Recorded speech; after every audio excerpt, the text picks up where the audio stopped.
3rd down and 10, 8 seconds left. Paterzo fires wide open, touchdown. Ryan Sorge. There he is. He 2 stops. Right through the line. Abdul Carter. How about the day already? Pressure does come. Paterzo over the middle. He's got Sam Brown. Touchdown, LaSalle. And it is a sneak, and he walks into the end zone. Alan Paterzo, like Moses, parts the Red Sea. They do decide to throw it here. Paterzo has a lot of time, chucks it deep, has Sorge open. Touchdown, LaSalle. Wow. And this time they do get the handoff off to Brown. He's going to blow away. It's him and Keenan Nelson, and Sam Brown's winning the race. 30, 20, 10, 5, touchdown, Sam Brown. This is a live ball. Good catch there. And here he goes, That's what I'm talking about. Stevie Davis. Go, Speedy, let's go. I was about to say, I love that they let Stevie Davis get that football, because look what he can do. Well, here's your ball game. The quarterback, Davis, is back in. 4th and 9. Davis takes off. Davis goes down. And it is Matt Wills.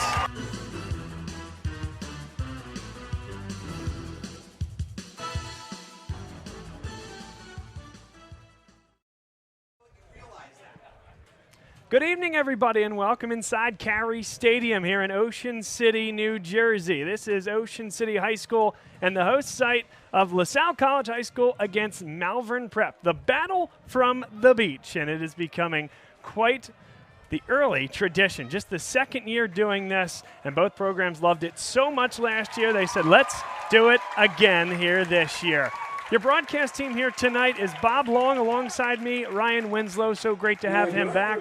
Ryan Ansel is on camera, and Brendan Olimpo will be on stats. Ryan, thoughts on this LaSalle Explorer team? They came out last week and made a statement with a freshman quarterback, Gavin Sidwar, leading the way in a 37-28 win over North Penn. Absolutely, Bob. Great to be here tonight. With a great win last week, I'm looking for the Explorers to come back strong and build off that performance. Let's see if Sidwar can continue his good play from last week. The defense stepped up in the second half, and let's see if we can clean up some of those issues we had on special teams. So I'm looking forward to a great one tonight. A career-high 251 yards rushing for Stevie Davis in last week's game as well. Just fantastic from him. A phenomenal effort, and that now leads a very, very strong backfield. On the Malvern Prep side, they are led at quarterback by Skylar Smith, a sophomore at 6'1". There was question coming into the year whether he or Bryce Pippin, the 4-year player, and a guy who even got time as early as his freshman year, standing at 6'2", whether he would get more of the snaps. Kyler Smith, he won the battle in camp, and he's going to be handing off to Yadir Nash. Yadir Nash is phenomenal. He's a senior, 5'10", 175 pounds. They lost a lot last year. Isaiah Wright left, playing at Villanova now as a running back, but now it'll be Yadir Nash to take the majority of the snaps. We're looking forward to this one, folks. Should be a tremendous football game. If you'll stand by, we'll be back in a few short minutes with kickoff here from Carey Stadium in Ocean City. Dunphy Ford is Mayfair's neighborhood Ford store. Nobody knows your neighborhood like Dunphy Ford. Nearly 40 years. Right here on Frankfort Avenue. Generation after generation. Our neighbors continue to be our customers. We have access to the cars and trucks you want with financing you need. Dunphy Ford is Northeast Philly's first choice for America's #1 brand. 7700 Frankfort Avenue in Mayfair. Online at www.dunphyford.com. Come experience the Dunphy difference. You'll be glad you did. My name is Patrick Donahue, a franchise consultant with FranChoice, the premier network of franchise consultants in America. FranChoice is a company that helps people find a franchise business that's the perfect fit for them. We work with the people who want to own a business but don't really know how to find one that's both a top-notch opportunity and a great match. We specialize in franchise opportunities with the following 3 characteristics: low investment, high margin, and rapid break-evens. The best thing about our service is that it's free to the public. We're paid by franchise companies for this service. The process is simple.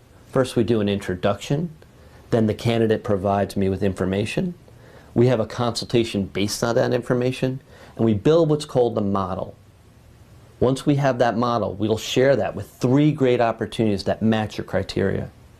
I will follow up with you through the entire process. Obviously, the best opportunities fit the criteria mentioned above, and the right way to find those opportunities is to spend some time with the people who work with the very best franchise companies looking to expand in your local area. I'm humbled by your consideration, and I look forward to speaking with you soon.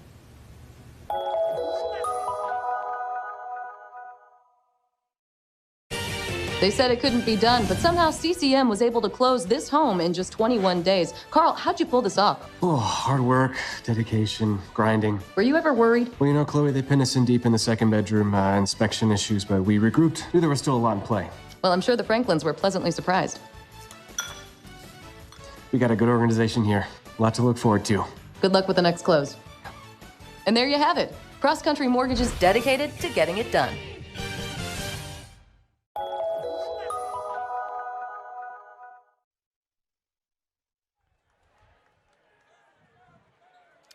Once again, Carey Stadium, the site of today's non-league football game between Malvern Prep of the Interact, the Friars, taking on LaSalle College High School, reigning Red Division Philadelphia Catholic League champs, the Explorers. Bob Long and Ryan Winslow alongside for this one. Ryan Ansel and Brendan Olimpo helping us out as well.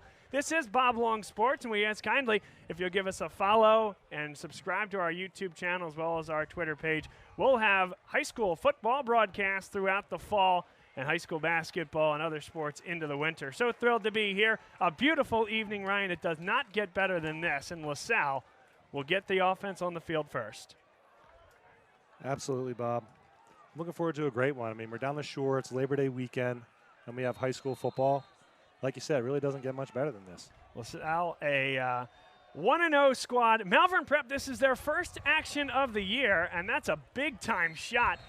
A land breeze aided kick right through the end zone. Yes, as I look to my right, I see the beach and beautiful blue ocean here. Just one block from the Ocean City Beach.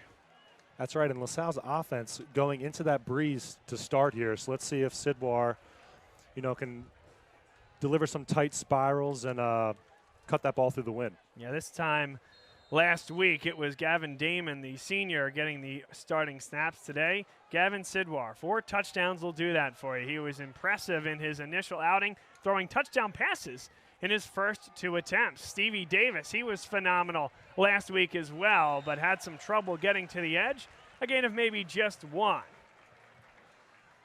And not to be left out is the O-line's performance from last week, too. I mean, they were dominant up front, continually getting a strong push up front, so hopefully they continue that against Malvern's pretty stout front 4.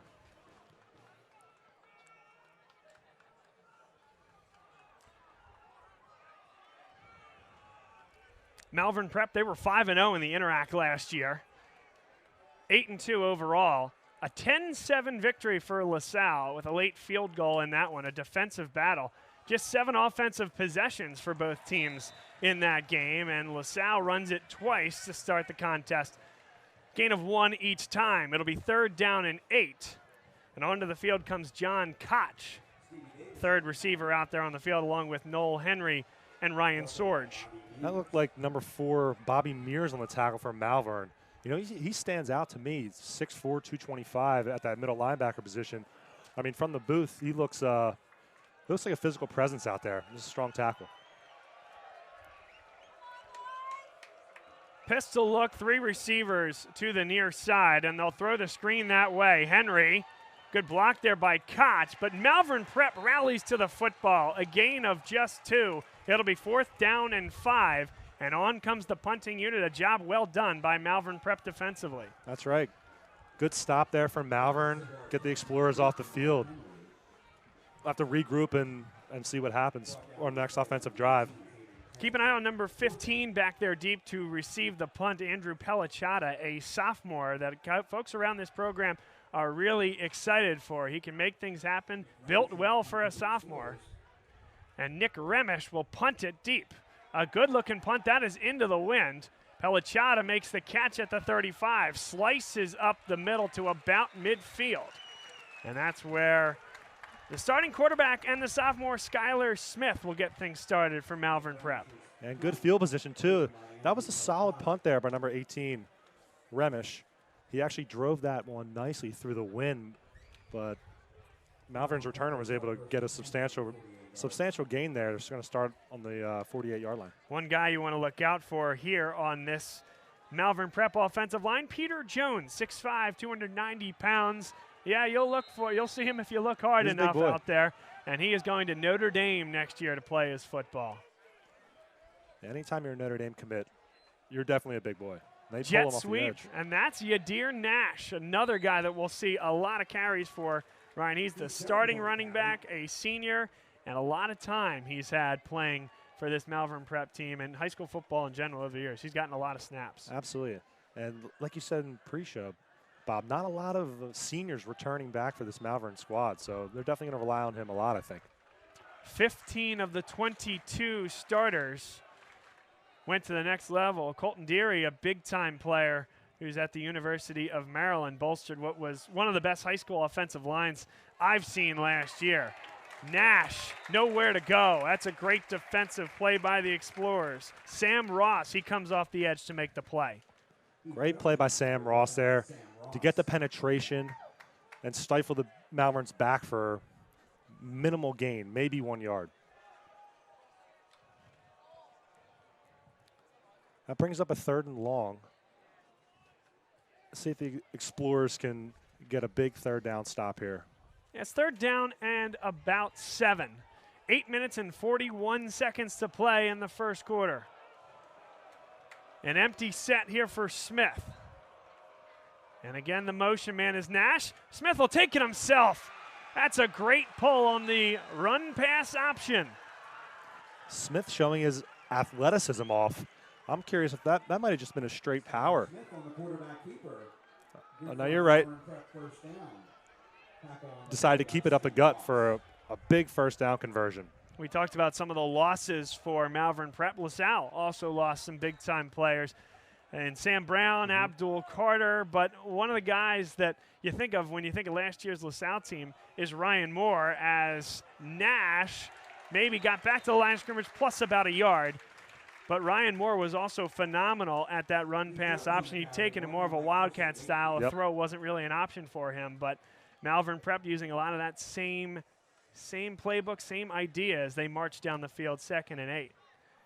That's right, and that seems offenses are all trending that direction with the RPOs. It just puts the defense on their toes and gives the offense a lot of options. So you have to be staunch in there.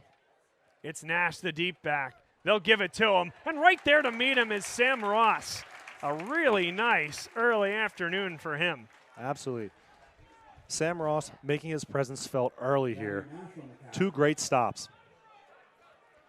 Now another 3rd and long. Let's see if we can get off the field. Potential 4-down territory type position as well.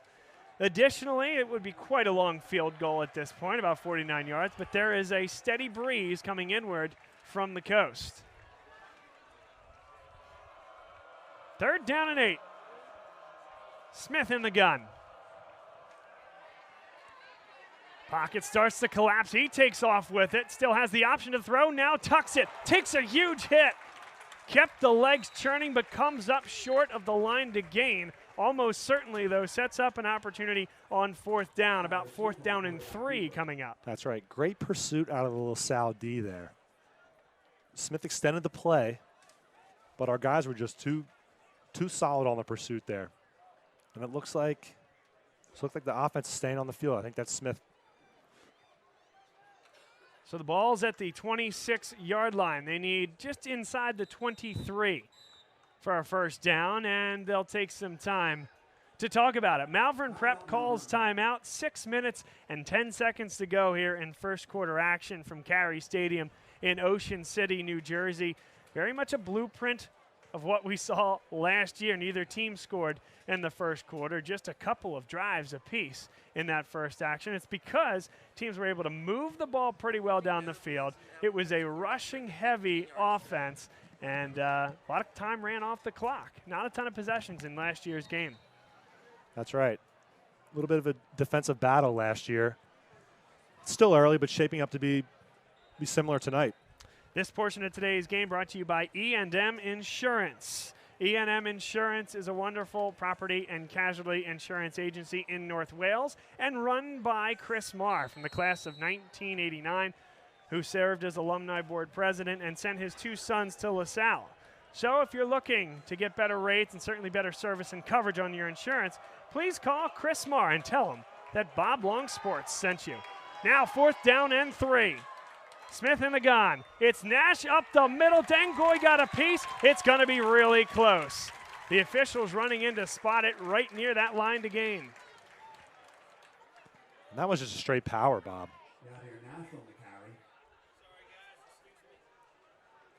See if they bring the chains out. Yeah, the head official is peering down towards the sideline where those chains are. Yet to see a signal. The chains haven't gone anywhere. The offense hasn't left the field. It's going to be close.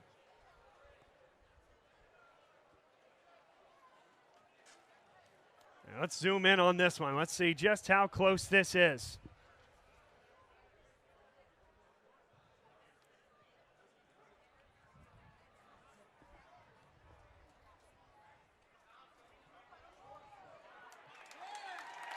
It is short, and not by much. LaSalle's defense gets the turnover on downs. Great stand there by the defense. That's definitely a momentum builder earlier. Now let's look for the offense to come back, turn it around. You know, they went 3-0 in their first possession of the game. Now they're a little bit, they're settled into this one. So let's look to Sidwar to air one out here, or even get that running game going. That's Stevie Davis going early.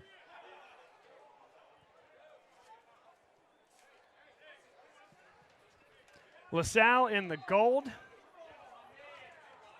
with the blue tops and the gold bottoms. Malvern Prep, a crisp look, all white here on this Friday evening. Second look at Gavin Sidwar and Stevie Davis. Here's Davis on the give. And Malvern Prep up to task again. Really nice is LaSalle. They like to run off that left tackle there, Ryan. They got good protection out there on the line. Malvern Prep stepped up. That's right. Malvern's line has looked good early. I mean, we ran for 250 yards last week. I bet you Malvern made it a point this week at practice to say, hey, we're going to shut this run game down. And so far they have. For LaSalle offensively across the line, you'll see a lot of Lucas Donahue, Tiernan McNichol, Andrew Brennan, Mike Carroll, and Cole Kozlowski. Now the toss sweep with the fullback leading the way. Davis to the edge, and Malvern Prep strung it out very well. That's a loss of 1.5 yards and back behind the sticks for 3rd down. And a little bit of a philosophical change for LaSalle there. Gets Stevie Davis on the edge with the toss. Good pursuit by Malvern's D, though. That middle linebacker, number 4, Bobby Mears, showing up again. You saw number 45 out there, Colin Dunlap. He's going to play a pivotal role in the fullback position when they go to it. He led the way, but again, like you said, Malvern Prep rushing to the football. 3rd down now and 11 yards to go.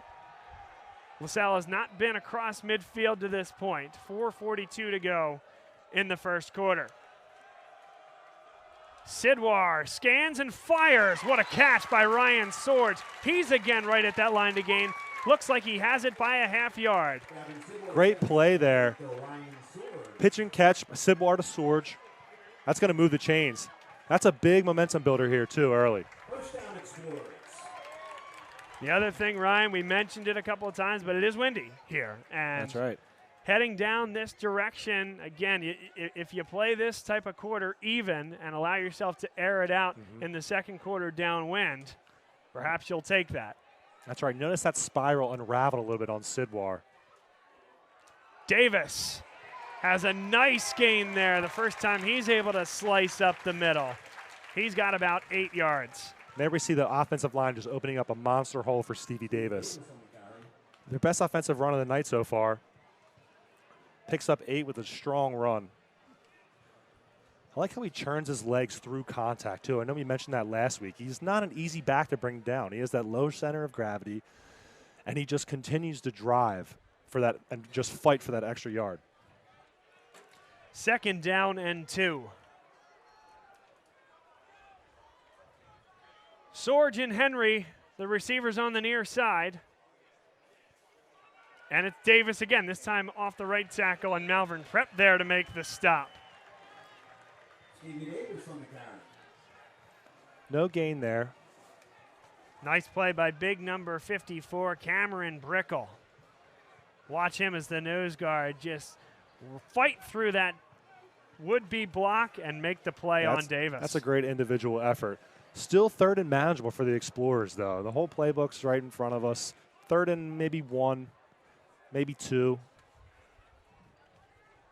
Yeah, we'll call it a long 1 as they need to get about a half-yard shy of the 45 for the first. Dunlap in there as the fullback off tackle. Davis again on the toss sweep, and it's a phenomenal play. Great pursuit there. Malvern Prep's number 29, Jake Bauer, just came flying through there off the edge. That's a really good look at it there. Great look on the replay there. That was just phenomenal burst for a 5-yard loss. Brings the punt unit out.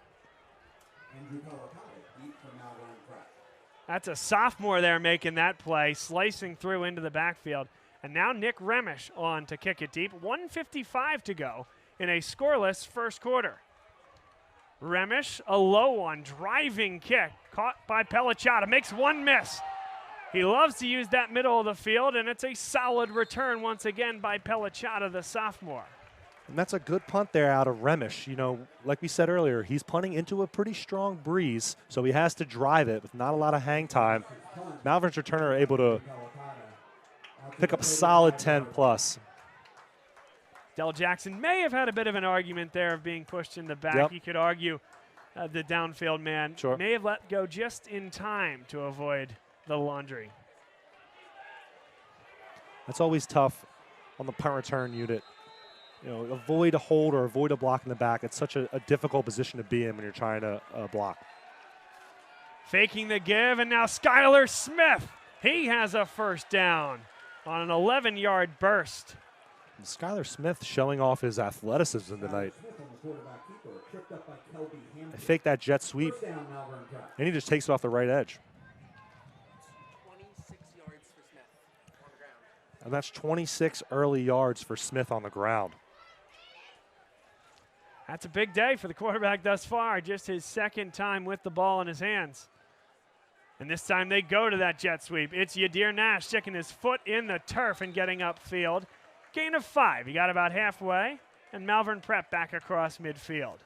We've seen that play a lot so far. They bring Nash in motion on that jet sweep. This time he takes the ball to the outside. Picks up about 6, so solid gainer.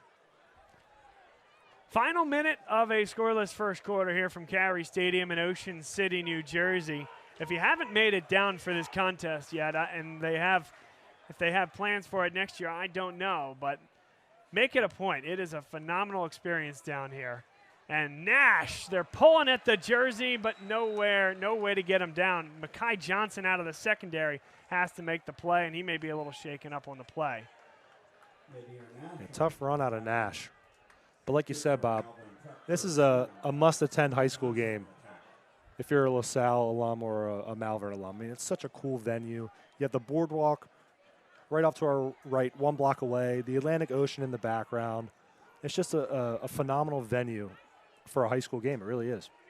You're probably thinking, hey, where was this when I was in school? That's right. I wish we did something like this.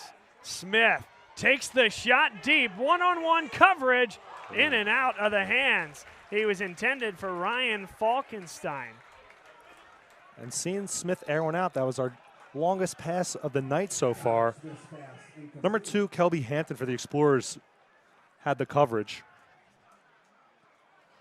The ball just slightly out of the reach of that Malvern receiver. Maybe if you leave your feet there, you might have a shot at it, but give Smith a lot of credit. They have run the ball down the throat of this LaSalle's defense thus far, and now that's a great shot. That's a great down, 1st and 10 across midfield to take the shot deep. Absolutely. They're setting up LaSalle. A lot of runs early, and then finally airing one out downfield. Just a little errant on the throw, and that wind potentially could have altered that throw a bit. I mean, they are downwind. Well, they will be now. I guess they were. Now they won't be, because that was the last play of the first quarter. Let's take this opportunity to tell you about Jim McLaughlin and Carrie Guerin Boyle of the Carrie Guerin Boyle team at Berkshire Hathaway Home Services, Fox and Roach Realtors. They are our favorite realtors and well connected within the LaSalle community. If you are looking to buy or sell a home, look no further. Jim and Carrie do a phenomenal job taking you through the process, start to finish, and they'll get you to the closing table. They'll get you your dream house, or they'll extract that value that you need from the home that you are selling.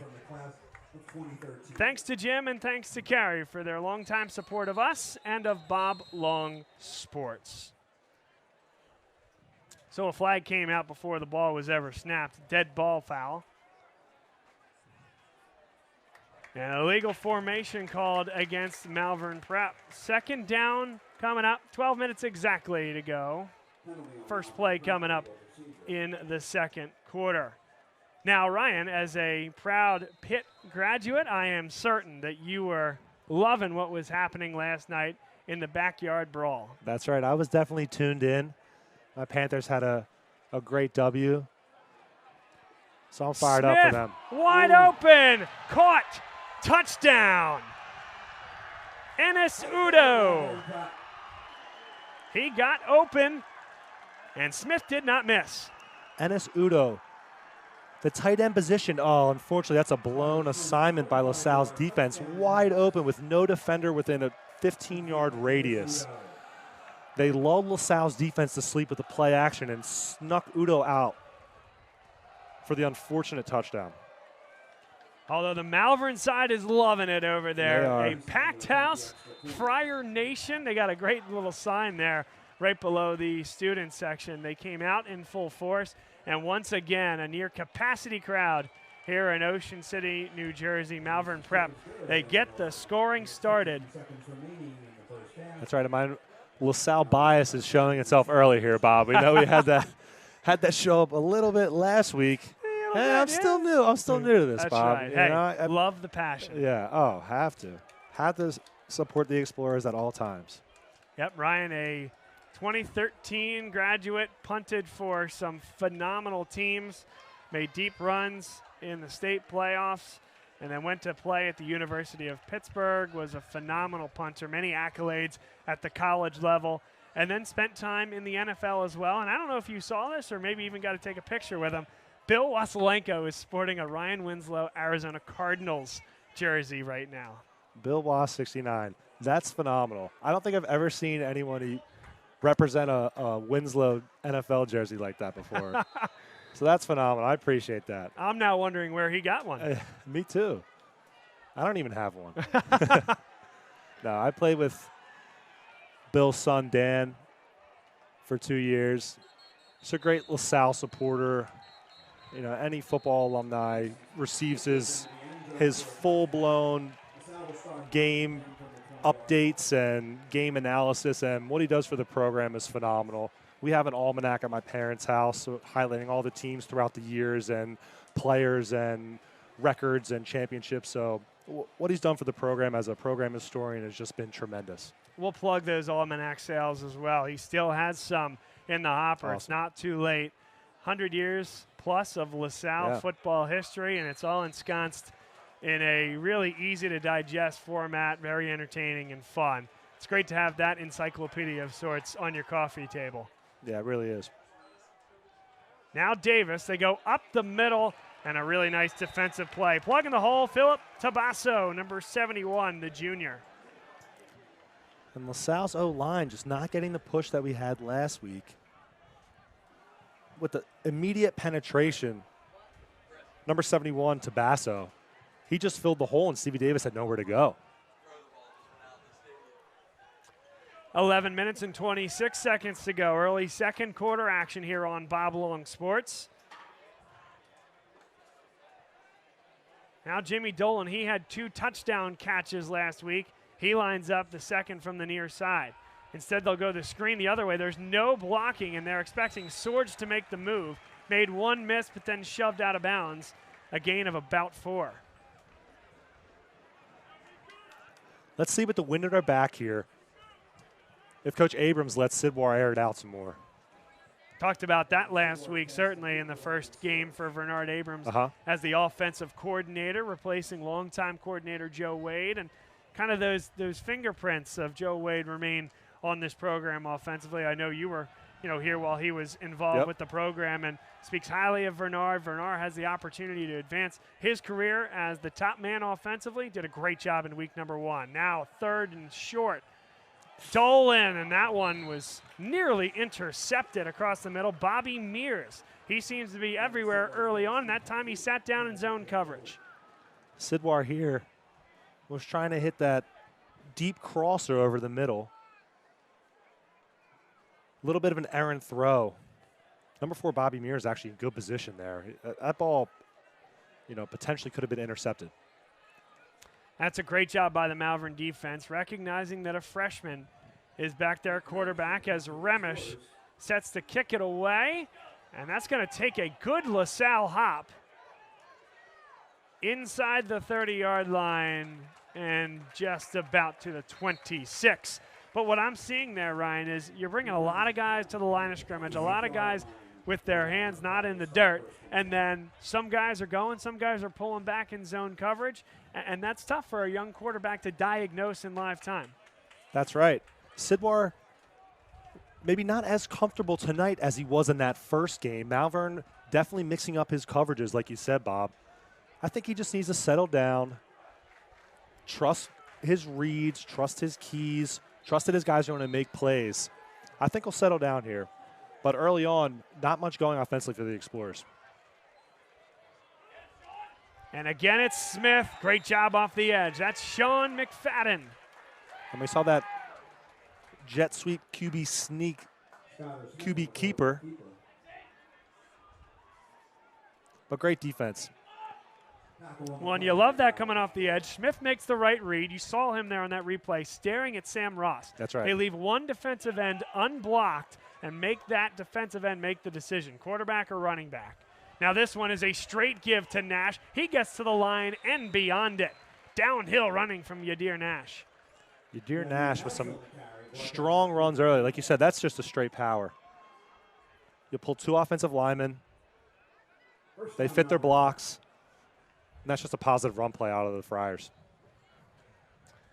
Tough to know much about this Malvern Prep team coming into this evening's contest because they haven't played a game. A lot of teams played what you'd call a week 0 contest, if you will, in high school football, as Smith fakes the give and is taken down at about the 45-yard line.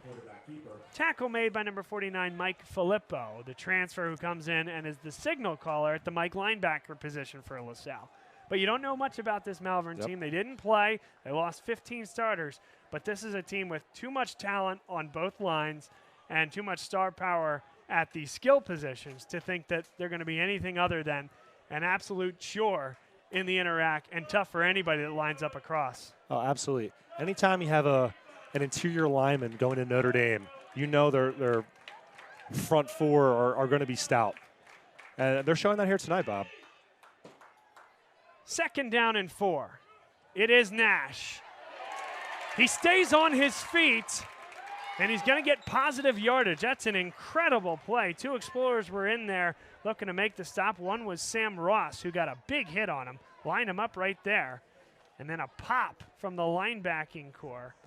Yeah, Nash took 2 big hits there, but somehow remained on his feet to actually pick up 1 or 2 there. Now it's 3rd and short for the Friars. You love the positioning of Matt Wills there. He was the one that got the cleanest shot. Credit to Nash for keeping the legs moving. And now a sneak. Smith will have it easily. Got about 4 yards on the sneak right to the midfield stripe. 7 minutes and 50 seconds to go. Clock stopped just momentarily as they moved the chains. A 7-0 lead for Malvern Prep. That was a smart play. No huddle, line right up, and just do a quick sneak for the first down conversion. Malvern putting together a little drive here. LaSalle's defense needs to come alive a bit.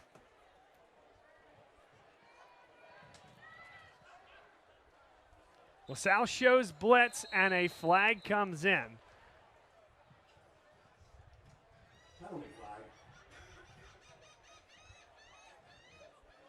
And a false start is called. Interesting where that came from. A lot of times you see the line judge throw that flag. Relatively clean game early, too. I think it's only the second penalty we've had so far. I think that's right. Malvern behind the chains on first down. They need the LaSalle 40 for a first down. Pistol look, and they fake the give. Matt Wills, what a play. Pulls it, Skylar Smith avoids the horse collar, Ryan, and makes a heck of a play. Great play by Matt Wills. He had the quarterback the entire time here.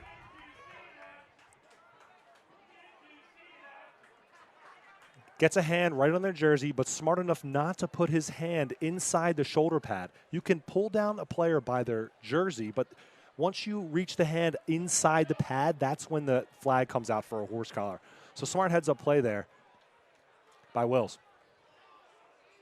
Second down, they got about a half yard there, so still behind the sticks. 4 wide. Smith fires over the middle. What a throw and catch. A first down and more. A big hit, but he just won't go down. Number 83, Ben Cumpon.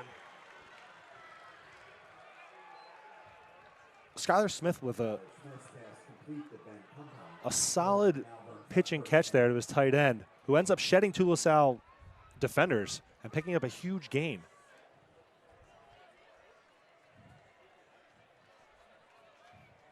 Well, the folks in the Interact that play Malvern on a week-to-week basis and are competing for that title, those that thought, a lot of talent, a lot of talent moved on to the next level are watching this with wide eyes right now, I think, Ryan. Absolutely. Their offense has been clicking on all cylinders. The run game's working.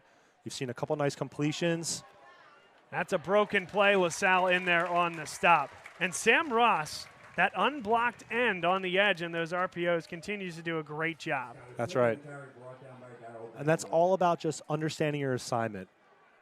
Each guy has a specific key, and Sam Ross is just keyed on that quarterback in that position. And he makes a great play. He's been doing it all night. And we've just been informed by our statistician, Brendan, that quarterback from Malvern Smith is over 100 yards, all-purpose yards tonight. What a great addition to our broadcast team this year. Brendan Olimpo doing an awesome job with stats.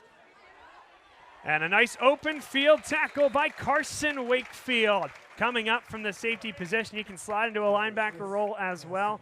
Really good and much needed, Ryan. There was nobody else there. Yep. Great defensive play. Wraps up the Malvern receiver. Now it's 3rd and long. See what the Friars do here. And once again in that area of the field, Ryan, 4:22 to go. And they could go for this. That's right, and it's into the wind too, Bob. So a field goal from here is 45 plus.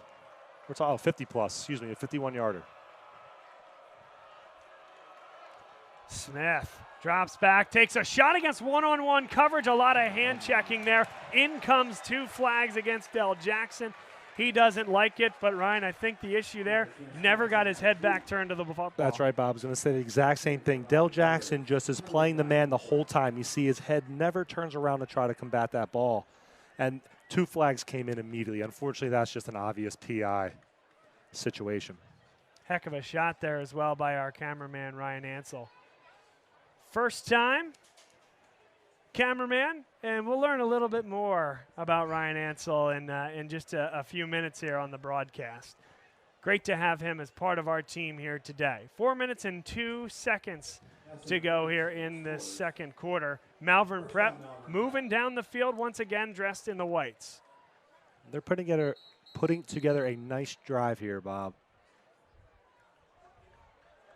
Coach Stein looks like he called a timeout. Timeout by LaSalle. 7-0. Malvern Prep leads here over LaSalle, and it is a really good football game. Malvern Prep has been super impressive to this point. They have been. LaSalle really hasn't been able to stop their offensive attack with Smith and Nash, and even some of the receivers have had some nice gains. So I think they need to just get back to fundamentals, get back to the basics. Like you said earlier, Malvern hasn't played anybody this year too. So it's a bit of a new offense. LaSalle had no film to watch. They're returning a lot of they're not returning many starters from last year. So it's basically like they're facing a brand new team. So, you know, Malvern's offense has gotten the best of them so far. Still early though.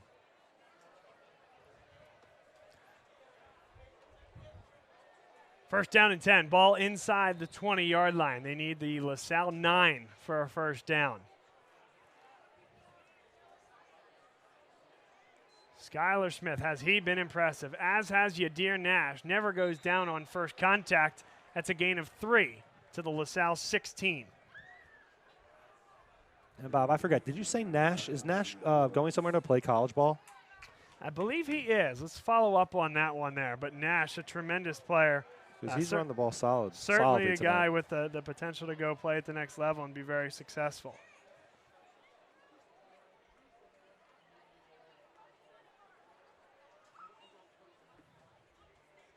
Handoff again to Nash. Taken down on the play by Mike Filippo. But still 4 yards on that one, and it'll be third down and short. And once again, you see that Malvern O-line just bursting off the ball.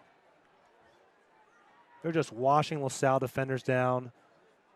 Everyone has a hat on a hat and just exposing big holes for Nash to escape through. Big play in this football game.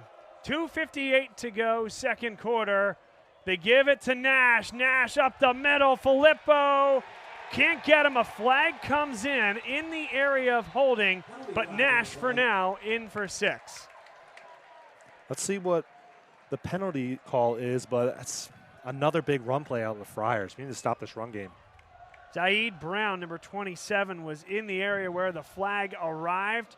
He was tied up with Carson Wakefield, it looked like, and that is the penalty. Yep. Usually don't like to speculate, but anytime there's a flag thrown behind the play, on a run play especially, it's usually a hold. So I figured that was coming back. A break for the Explorers here. Which brings up third and long. Not only are they behind the sticks here, Ryan, but any type of gimme field goal range is now out of the question unless you can get some yardage back here. It would be about 38 yards into the wind. That's right. So what does John Steinmetz and the Joe Leitner coordinated defense draw up on 3rd and 12? Smith, they bring some pressure, fires over the middle, and the receiver was never looking for it. Falkenstein just never got his head around in time. The ball was thrown purely, but just maybe a little bit behind his receiver. So no kicking team makes their way out onto the field. Now late they do. They're going to trot out number 18, Jack Plose, for what's about a 39-yarder. Yeah, Jack Plause out here for 39 yards. Play clock ticking down. 2:44 in the second quarter from the right hash. That one is no good. Wide left, and the LaSalle defense hangs on. It's a one-possession game. That's a big break for the Explorers. Plose just pulled it a bit. Like we said earlier, he's into the wind there, so he potentially overcompensated and just tried to drive it a little too much, almost like when you're on the tee box at number 1 and you just swing a little too hard and you hook one to the left. That's a big break for the Explorers. What, you? No, I've never once swung too hard trying to play golf. No. Which, by the way, my understanding is we have to get out there and hit them at some point. Right. That's right. I would love to, Bob. You hit it a long way. I can poke it a bit, but yeah, I love the game. It's always fun to get out there and play with the guys, so I'd love to tee it up with you, Bob. 2:39 to go. Another low-scoring tilt between LaSalle and Malvern Prep. Koch makes the play, and he'll be wrestled out of bounds. They're going to keep the clock running. That's a really nice job by that near side line judge. Forward progress stopped in the field of play and then maneuvered backwards out of bounds. That's right. And I like that play call out of Coach Abrams. Just a nice five-yard hitch, get Sidwar comfortable, start the drive with a positive gain. 2nd down and 5. Davis keeps that positive momentum, gain of just 2. But another really nice play by Malvern Prep. Luke Testa in there on the stop, as well as Philip Tabasso. Once again, I feel like we keep talking about Malvern's front 4 on the defensive line. Just hard to move. They're big boys. And our run game just hasn't been able to establish itself here tonight in the first half. 1:40 to go. Clock is running as Sidwar drops back. Sitting down in coverage is Koch and makes the play. 1st down, LaSalle. Good delivery from Sidwar to Koch. That's how you move the chains and pick up a 1st down.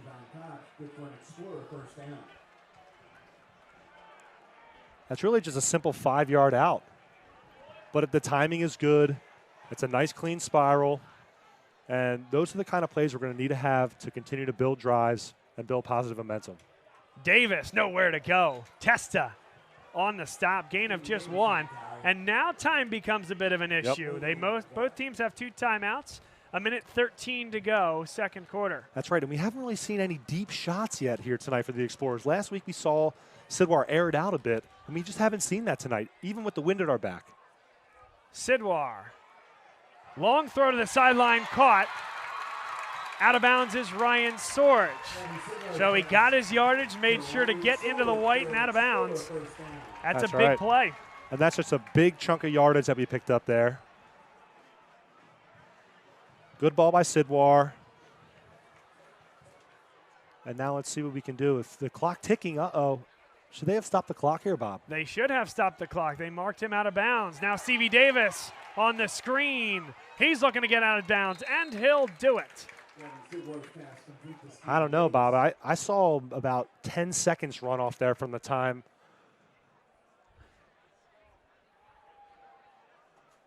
And Davis coming into your living room here. That's right. Smart play by Davis to get out of bounds. But on that last completion, I think about 10 yards ran off the clock. I think the refs maybe, 10 seconds ran off the clock. I think the refs maybe missed it. 35 seconds left on the clock. 2 yards inside midfield. Sidwar, throw and catch. And now LaSalle's going to have to burn that timeout very quickly. The whistles sound. 27 seconds left.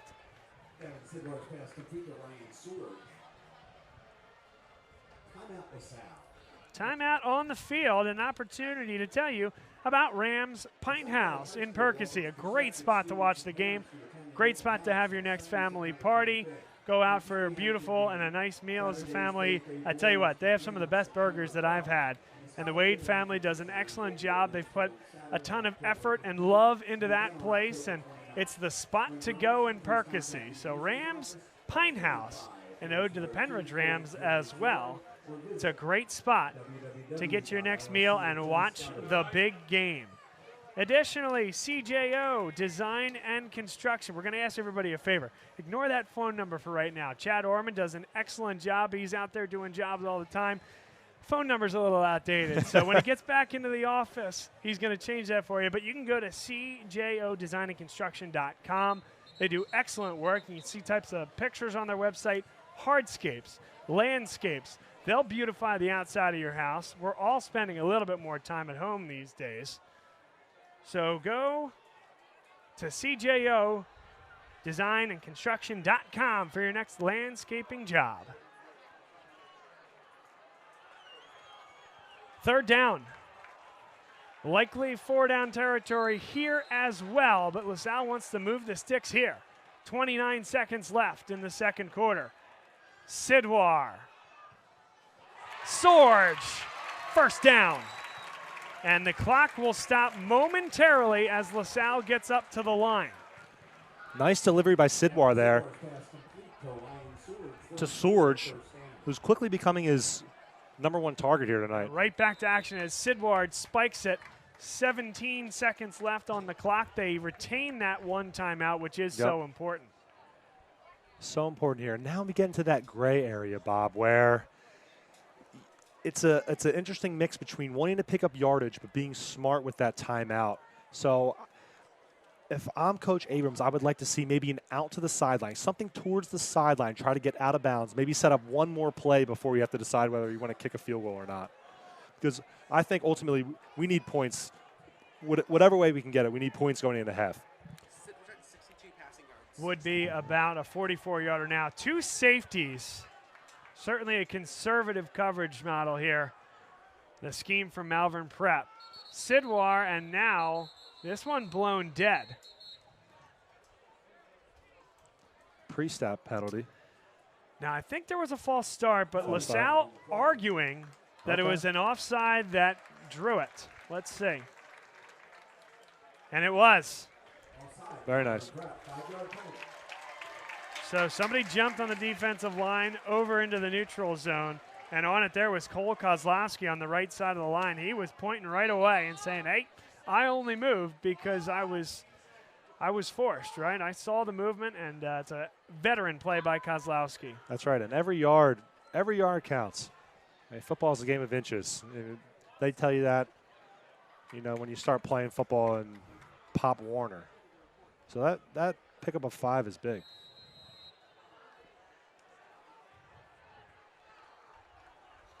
Second down. 5 yards to go, 17 seconds left on the second quarter clock. And another penalty.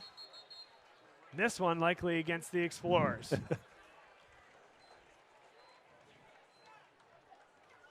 Well, we just gave the 5 yards back, Bob. Turnabout is fair play. Second down and 10 now from the same spot.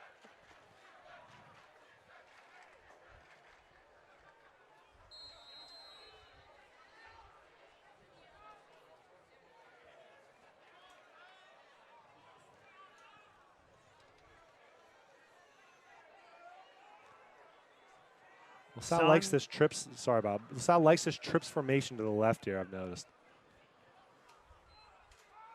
17 seconds as Sidwar scans, fires over the middle. He was looking for Dolan. It was a bit behind him.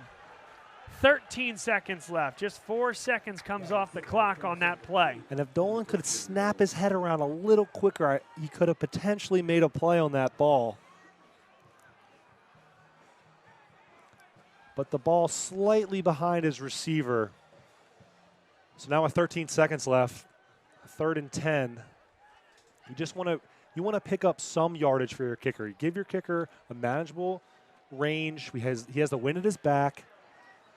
Maybe pick up five at the minimum to help make that kick more reasonable. Sidwar fires to the sideline.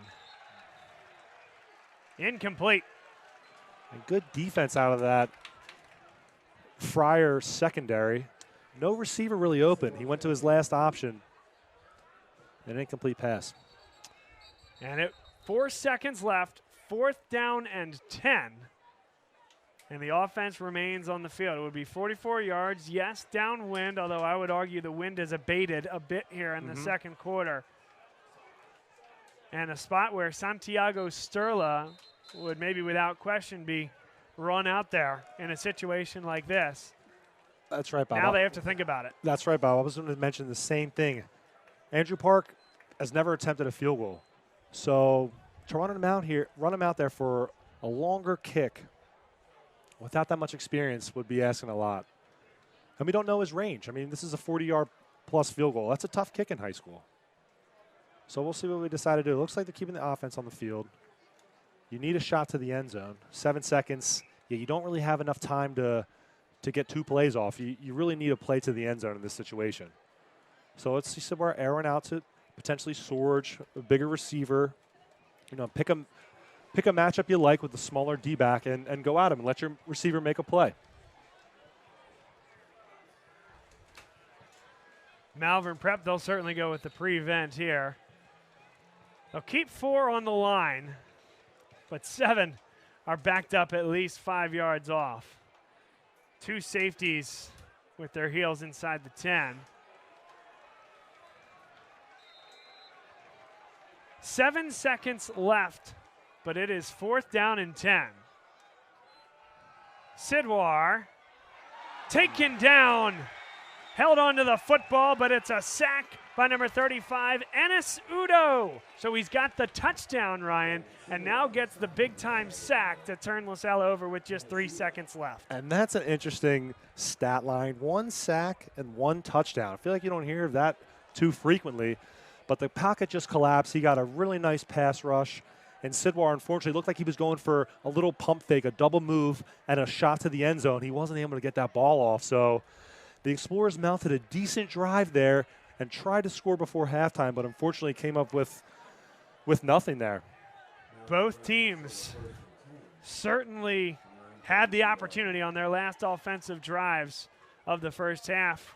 They got it inside scoring territory. Neither team could come up big. The difference is that Udo touchdown on a blown coverage by LaSalle, 30-plus yards for that touchdown. And we're going to go to half. 7-0 Malvern Prep, a game that was 10-7 last year in favor of the Explorers. It's taking on a similar tune here this evening. We'll tell you about one of our newest and most exciting sponsors. He's standing 2 people to my right. I know we said we'd talk a little bit more about Ryan Ansell, but let's talk about Next Play Basketball. Next Play is a great program on the AAU side. From when you're very young to when you're in high school, they got so many teams, boys and girls, great coaches. Ryan is one of them. His pedigree. He coached at Swarthmore College for a long time. He played at Davidson University, played under Bob McKillop, coached under Landry Kosmolsky, a couple of top-notch individuals and great coaches, and he's going to blend his own coaching style into these Next Play teams, and he offers individual coaching as well. We appreciate everybody and anybody that might be interested on the basketball side. You will get better by playing for Next Play Basketball and getting one-on-one coaching with some of the great coaches, including Ryan Ansell. Next Play Basketball, proud sponsor of Bob Long Sports, and we are thrilled to have them on board. Also, the Station Tap House in Doylestown, right at the edge of the Doylestown-Lansdale train line. Boy, if you haven't been to the Station Tap House, it's phenomenal. It's built into the old train station, flat screen TVs against the wall. I go for March Madness every year on that Thursday. We have a great corporate event there, and the Wade family that runs that restaurant and establishment, I've never had a bad meal there. They have a great party space as well. Went to an engagement party there. It just doesn't disappoint. So if you're in and around the Doylestown area, there's no decision at all. Make yourself at home at the Station Tap House, and we appreciate their sponsorship. All right, folks, we'll take a quick break. It is halftime, and we'll be back shortly for the second half here on Bob Long's. Or perhaps you're right-sizing or relocating. This can be an exciting time, but it's also a major project to undertake. Hundreds of decisions to make, some of which may impact your business for the next decade. You know you need an expert on your side from start to finish. What if this expert had no conflicts of interest, no landlords to answer to, and a fiduciary responsibility to work solely in your best interest? Someone who knows the questions to ask, the levers to pull, the pitfalls to avoid. Enter the experts at Gola Corporate Real Estate. They've seen it all over the course of thousands of transactions in dozens of industries. Gola gets it. And what if those experts came with a team? Subject matter experts to manage everything that comes with this process. Space planning and design, relocation planning and budgeting, helping you manage your vendors, construction oversight, all with zero out-of-pocket cost to you. A turnkey experience that adds real value, value that flows right to your bottom line. Gola gets it. We've been partnering with clients like you for over 40 years, and we know what's important: solving problems, creating flexibility, protecting and stretching your dollars. Philadelphia-based with a national presence. Get to know Gola. Gola gets it. At Meineke, we care about your family. So this winter, let Meineke keep your car on the road, saving time and money. Take advantage of Meineke's complete auto repair services, whether it's tires, brakes, exhaust, or tune-ups. At Meineke, we do it all. And all services are backed by Meineke's nationwide guarantee. Whatever car repairs you need, come to Meineke, because at your locally owned and operated Meineke, we do car care right.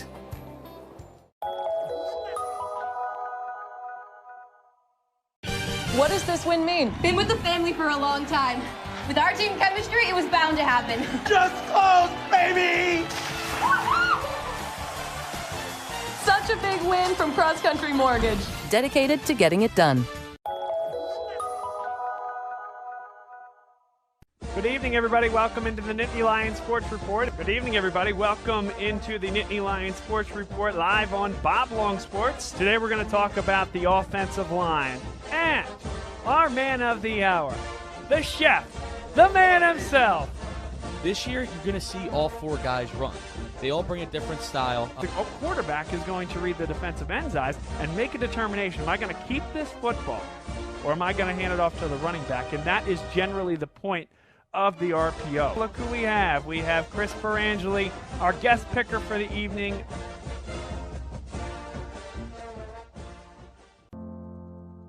The coaches at LaSalle are great because they strive for you to be your best.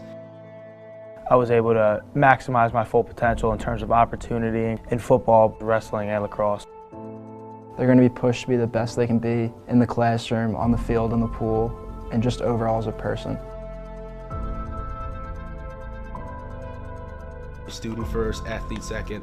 Before you have success on the field, you have to have success in the classroom so you can be on the field. One thing I think makes LaSalle Athletics stand out are the facilities that we have.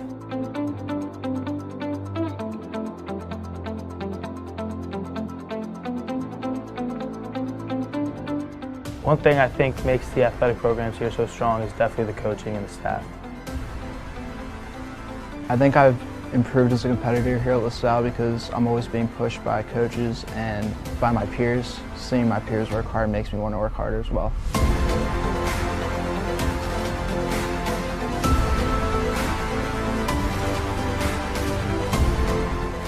No matter what your interests are, every single person here is going to make sure that you're able to fulfill your dreams and what you want to do.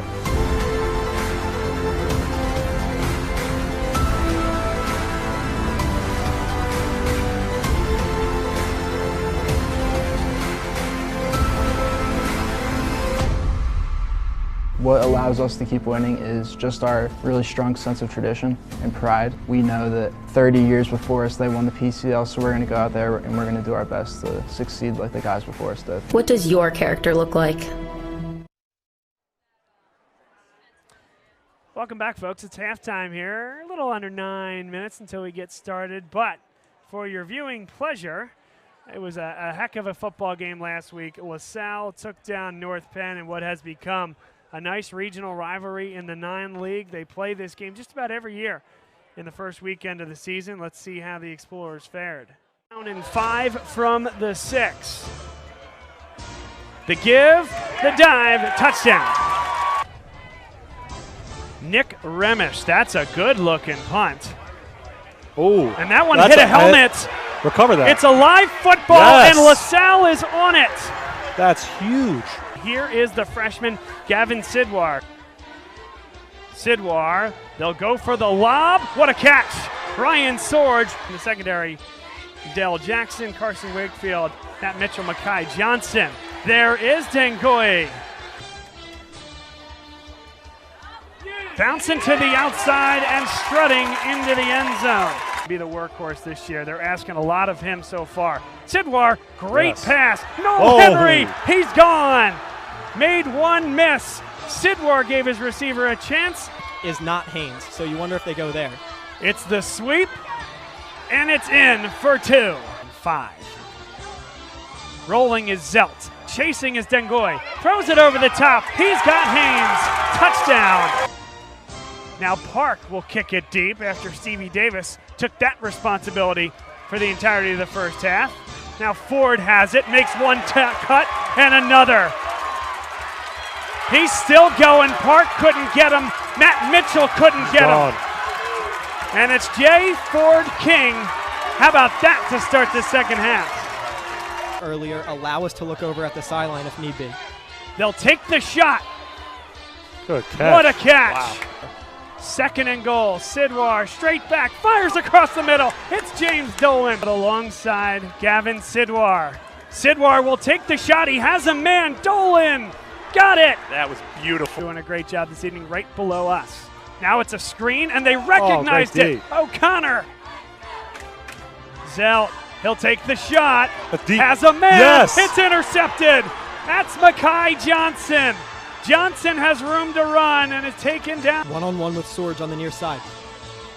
Great play there. Drawn up by Bernard Abrams. Executed by Stevie Davis. Wow. On the pitch from Sidwar.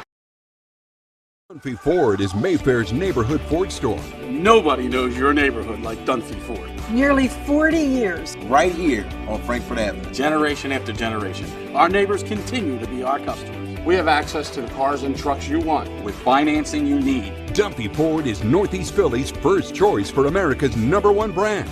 7700 Frankfurt Avenue in Mayfair. Online at www.dunphyford.com. Come experience the Dunphy difference. You'll be glad you did.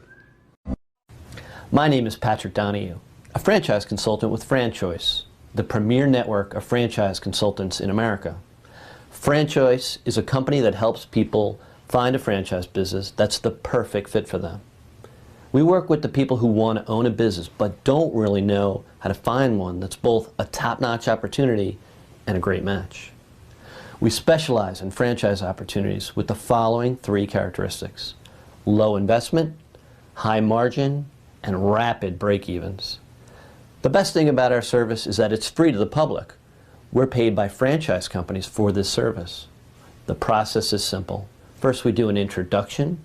Then the candidate provides me with information. We have a consultation based on that information, and we build what's called the model. Once we have that model, we'll share that with 3 great opportunities that match your criteria. I will follow up with you through the entire process. Obviously, the best opportunities fit the criteria mentioned above, and the right way to find those opportunities is to spend some time with the people who work with the very best franchise companies looking to expand in your local area. I'm humbled by your consideration, and I look forward to speaking with you soon.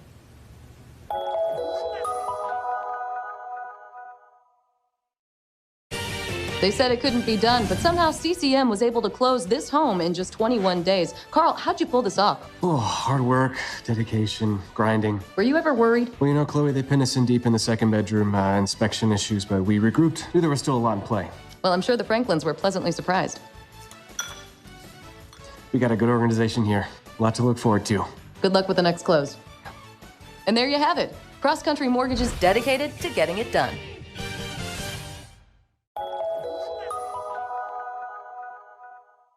So, it's time for your business to renew your lease.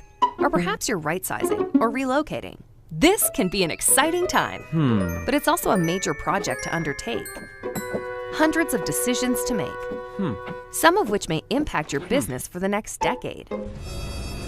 You know you need an expert on your side from start to finish. What if this expert had no conflicts of interest, no landlords to answer to, and a fiduciary responsibility to work solely in your best interest? Someone who knows the questions to ask, the levers to pull, the pitfalls to avoid. Enter the experts at Gola Corporate Real Estate. They've seen it all over the course of thousands of transactions in dozens of industries. Gola gets it. And what if those experts came with a team? Subject matter experts to manage everything that comes with this process. Space planning and design, relocation planning and budgeting, helping you manage your vendors, construction oversight, all with zero out-of-pocket cost to you. A turnkey experience that adds real value, value that flows right to your bottom line. Gola gets it. We've been partnering with clients like you for over 40 years, and we know what's important: solving problems, creating flexibility, protecting and stretching your dollars. Philadelphia-based with a national presence. Get to know Gola. Gola gets it. At Meineke, we care about your family. So this winter, let Meineke keep your car on the road, saving time and money. Take advantage of Meineke's complete auto repair services, whether it's tires, brakes, exhaust, or tune-ups. At Meineke, we do it all. And all services are backed by Meineke's nationwide guarantee. Whatever car repairs you need, come to Meineke, because at your locally owned and operated Meineke, we do car care right.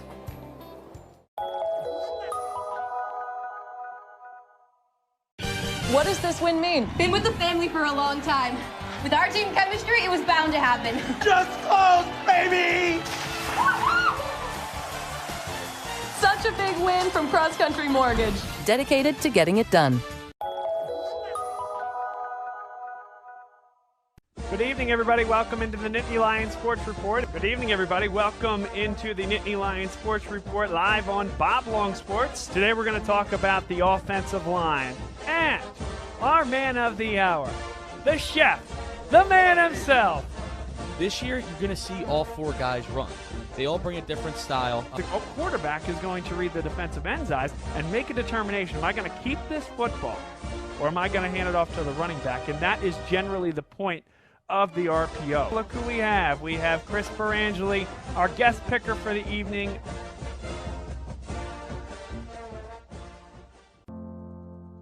The coaches at Salle are great because they strive for you to be your best. I was able to maximize my full potential in terms of opportunity in football, wrestling, and lacrosse. They're going to be pushed to be the best they can be in the classroom, on the field, in the pool, and just overall as a person. Student first, athlete second. Before you have success on the field, you have to have success in the classroom so you can be on the field. One thing I think makes LaSalle Athletics stand out are the facilities that we have.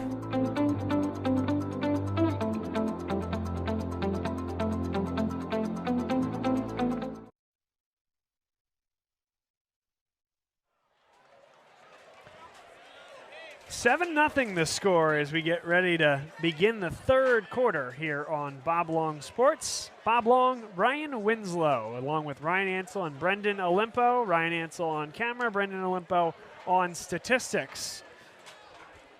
We got a call, a text from a friend of the program the other day, a good buddy of mine from high school, Rhodes Worcester, who is a tremendous swimmer, and he said, Bob, swimming doesn't get enough love. And I said, you know what, Rhodes? You are absolutely right.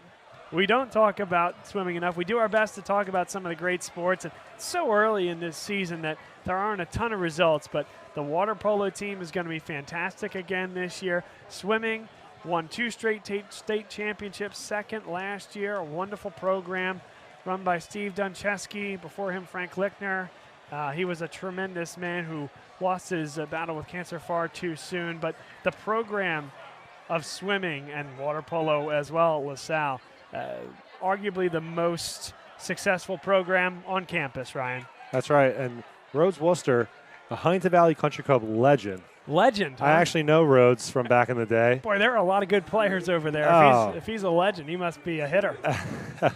So you're absolutely correct. The swim program, water polo, I mean, you look across the board, LaSalle pretty much dominates in every sport. It's truly incredible. Park, that's a good-looking kick. Caught there by Yadir Nash.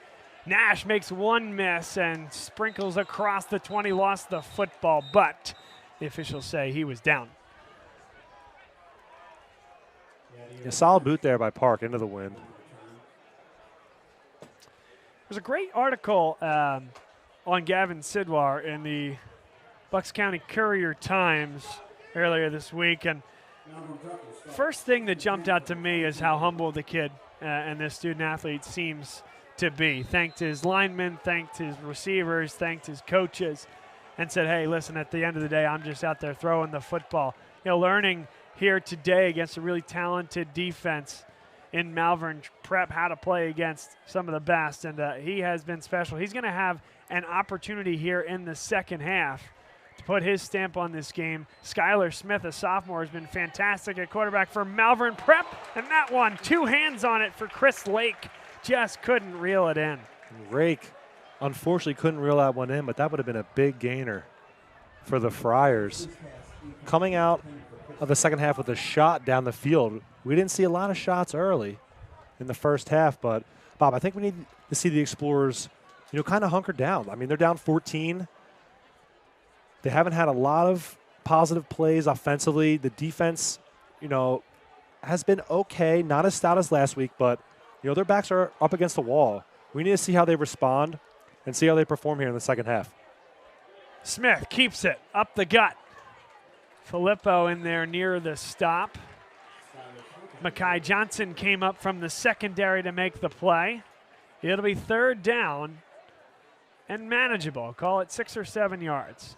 I mean, we've seen that jet sweep read option a lot from the Friars. I wonder if Coach Stein at halftime made some key adjustments, maybe a shift on the D-line or a backer filling a different gap that we can kind of stifle that. Because Smith has really gouged us tonight. Smith, one-on-one. Del Jackson shuts the door on Ryan Falkenstein. Great defense by Del Jackson on the go ball. He rode the Malvern receiver right out of bounds. Quarterback Smith had nowhere to place the ball. So it looks like the Explorers are going to get off the field here, Bob. They sure will. It's a great job to start the second half, the type of momentum shift that they were looking for. And that's unfortunately a burn timeout on the first drive of the second half. And Bob, clock management is so important, especially in these close games. I mean, I know it's a 7-point ball. It's a one-score game here. He can't blow a timeout early. Let's see if that comes back to haunt us later on. Hopefully it doesn't. Timeout does give us an opportunity to play America's favorite game, and that is Where You At? Let us know where you're watching the football game from. We certainly wish it was right here in Ocean City, New Jersey. Yep. All that to say, I don't know if there would be much space for you if you did make it down here. Wrapped all the way around, standing room only, and even that, you're going to have a tough place to belly up to that front fence. But let us know where you're watching the game from, and we'll try to give you a shout on the air.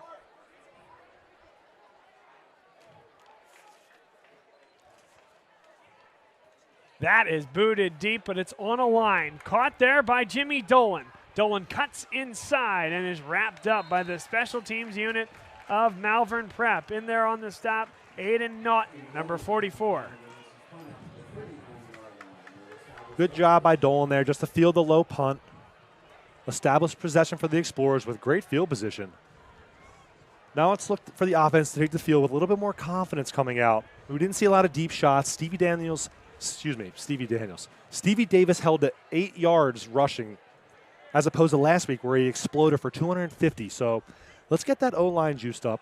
Let's get them exploding off the ball. Let's establish the run game early, which is then going to establish Sidwar in the passing game.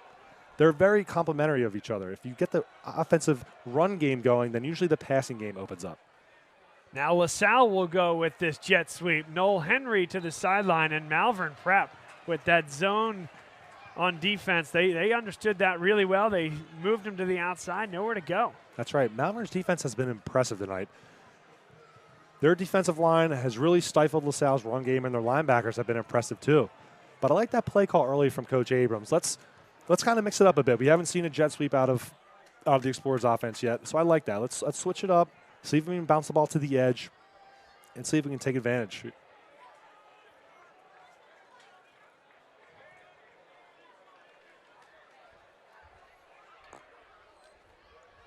Davis. He got one.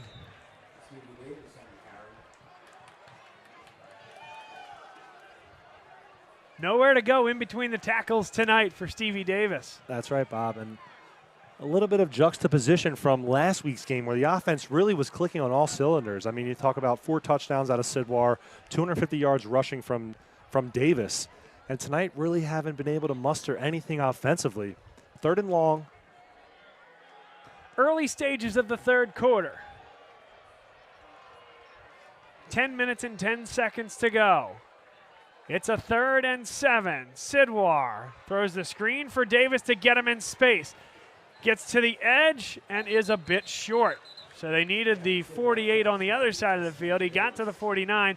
4th down and 3. What do you do now? It's a 1-score game. You have the ball right around midfield. Looks like they're electing a punt here, which, you know, it's a safe decision. Why would you give Malvern a short field? Still a lot of time left, only a one-score game. Let's see if number 18, Nick Remish, who's also a backup QB, see if he can pin the Friars deep here. Rob Stott, longtime color commentator with us here on Bob Long Sports. We called him Riverboat Rob for a reason.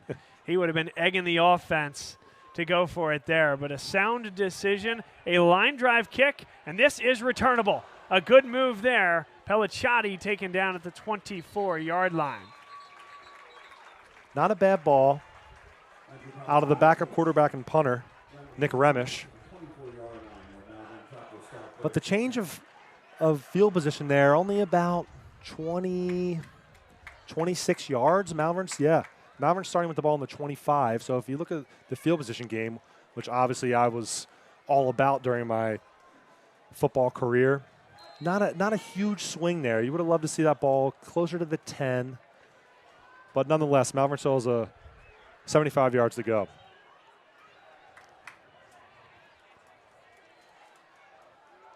Nash cuts inside and gets 5. Put that foot in the ground there, Ryan, as the edge was set. He says, okay, I'll take what you give me. North and south. I mean, just been informed that's Nash's 50th rushing yard. And like you said, Bob, he puts his foot in the ground and he gets north and south. He reminds me of Stevie Davis for LaSalle in terms of the way he runs the football, always grinding for that extra yard. Second down and about 5 yards to go. 8:35 and ticking in the third. And that's a good decision there by the quarterback, Smith. You'll see this on the replay clearly. He reads the eyes of the unblocked defensive end. Little flat-footed, commits to the quarterback. He says, okay, Nash, you take it. That's right. Good decision there on the read. And number 87, Brendan O'Connor, just unfortunately gets sucked down and doesn't maintain his gap integrity. That's what you call gap integrity, when you have to stay on your assigned man. He should have played the edge there. Smith from Malvern made the right decision. Picked up the first down. Now Smith holds on to the football, slings it, and a batted ball nearly intercepted. Closest to it was Makai Johnson for LaSalle. 2nd and 10. That's a good stop there for the Explorers. Smith flushed out of the pocket, delivers a sidearm Patrick Mahomes-esque throw, a little bit behind his receiver, wasn't able to pull in the catch. In terms of where you at, Eddie Devine said, watching from Pete Jones's future home, which if I'm doing my due diligence is the University of Notre Dame, who has quite a football game coming up this weekend, taking on Ohio State. That should be a good one there, Ryan. That's right, and that's 2 teams in the top 5, I believe, on Labor Day weekend, first week. Smith somehow gets through the hole. He can't be taken down. Darryl Dengoy ends up 15 yards behind, past the line of scrimmage. He has to come back from the defensive line to make the play. And Smith just kept those legs churning, slipped the tackle early, and picked up a big gain with his feet. And you're right, Dengoy from the defensive line on pursuit there. Haven't called his name a ton tonight.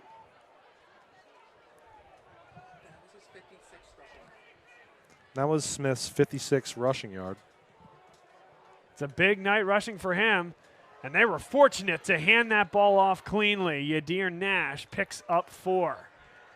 That's right. There was a bit of a miscommunication there from the quarterback and the running back.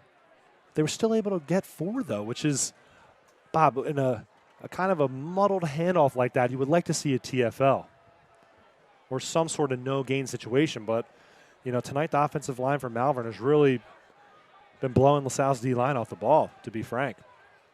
2nd down and 6, 7 minutes and 11 seconds to play, third quarter. Now Nash in motion. He'll take it on the jet sweep, and he gets to the second level, has the first down inside the 30 to about the 28.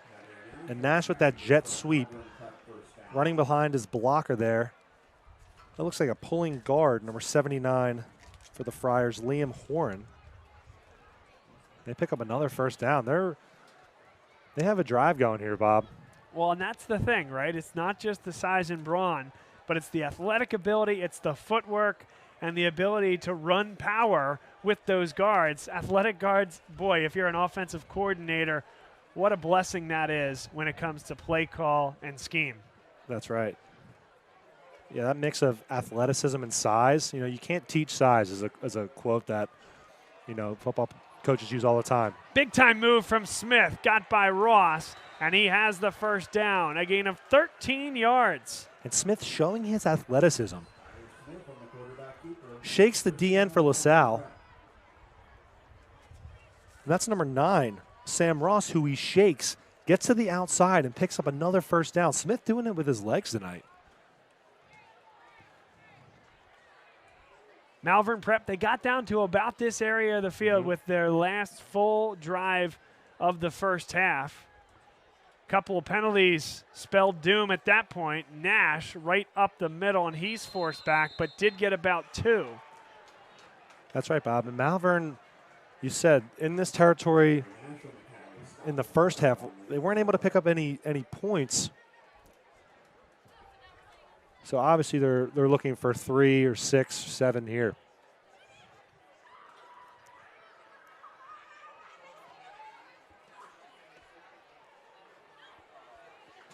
Second down and 8. 5:19 to go, third quarter. And I've been impressed with Malvern so far, Bob. I know, you think of Interact team, potentially not as competitive as maybe the Catholic League, but they've come out here and they've played really well tonight. And really historically, as Nash bounces outside, he walks into the end zone. Yadir Nash. It's 13-0 Malvern Prep, and Nash's spectacular night continues. That's right, and that's just a bounce to the outside. Nash shows off his speed and walks into the end zone untouched for a Malvern touchdown. Malvern Prep, the last time they beat this LaSalle team was 2018. That was a game at Malvern Prep. Drew Gunther 4 touchdowns in that one, 35-23. The all-time matchup, 11 wins for the Explorers and 6 for Malvern Prep. So a very compelling and competitive rivalry. LaSalle won 10-7 last year. Malvern Prep with the first 14 points of the night here tonight. And that puts LaSalle down 2 scores here. Now we're dealing with some adversity, Bob. I know I mentioned this last week on the broadcast. We came out of halftime with that opening kickoff return for touchdown by the North Penn Knights, and LaSalle responded. Tonight we're in a similar situation where they're down 14 points, haven't really been able to do a lot offensively. We've had one drive that's kind of gotten into Malvern territory right before the half where we weren't able to come away with any points. So we really need to get back to the fundamentals, get back to basics. Let's play LaSalle football, get Stevie Davis going. I think that's going to be a key here, Bob. Let's establish the run game. Let's get our offensive line going, get Stevie Davis going, and I think that's going to be the key to opening up the passing game. Like I said earlier, the pass and the run game is very complementary. You need to do both well.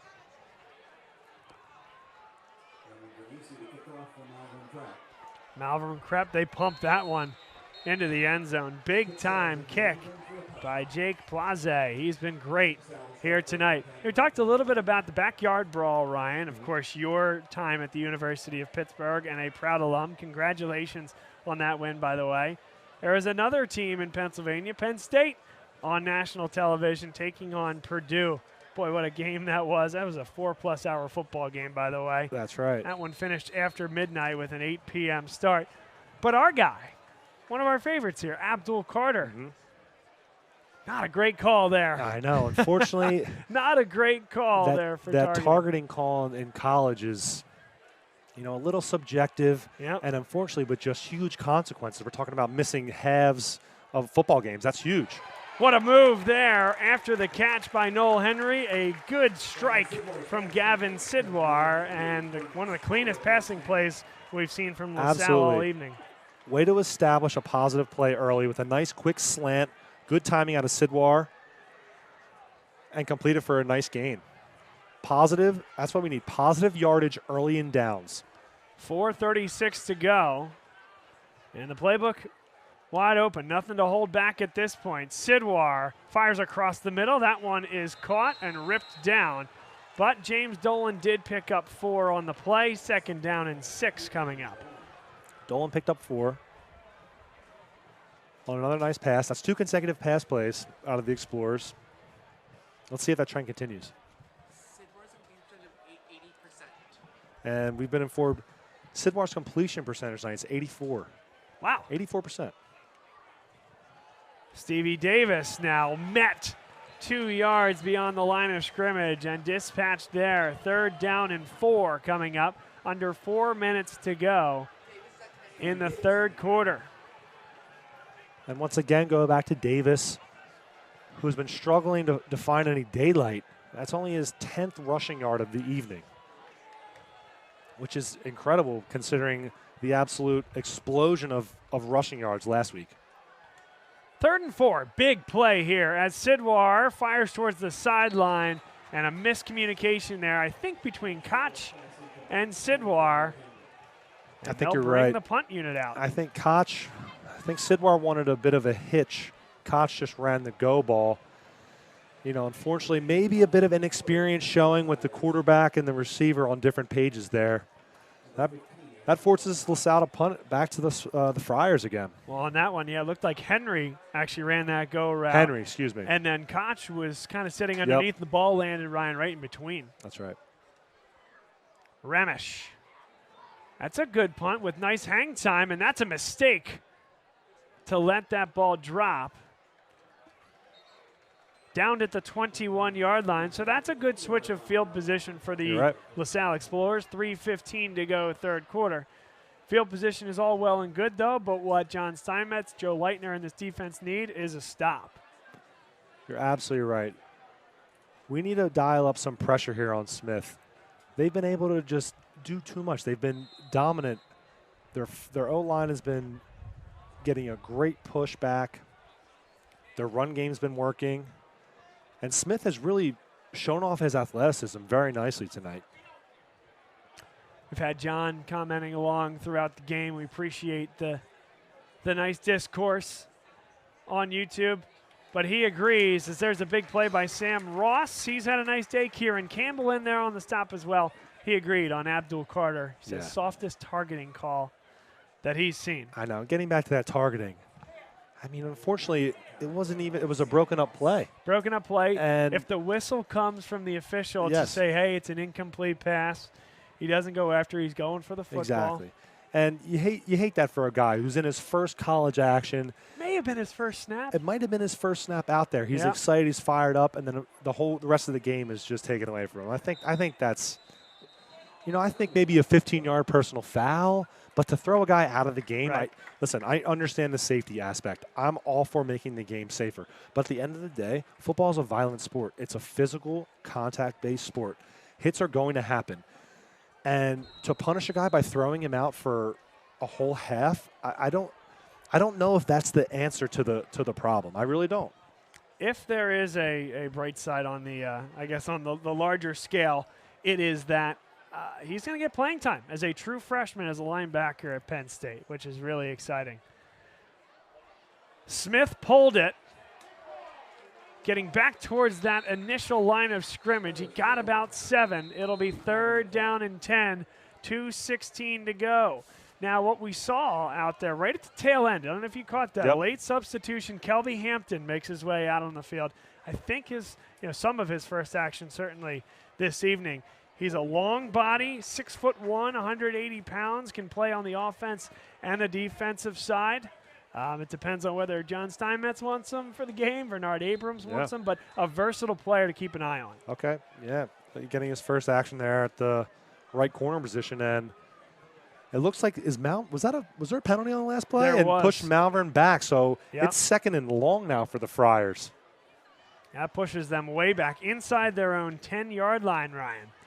That's right. 2:16 to go, 3rd quarter. So still a long ways to play here. Okay. And Malvern's had 6 penalties there. Then was a hold on the Friars. And, Bob, I would like to see LaSalle get a little bit of energy. I don't know. They look a little flat to me tonight. I feel like North Penn game there was some juice. The guys were getting fired up after big plays. Right now they just seem a little flat.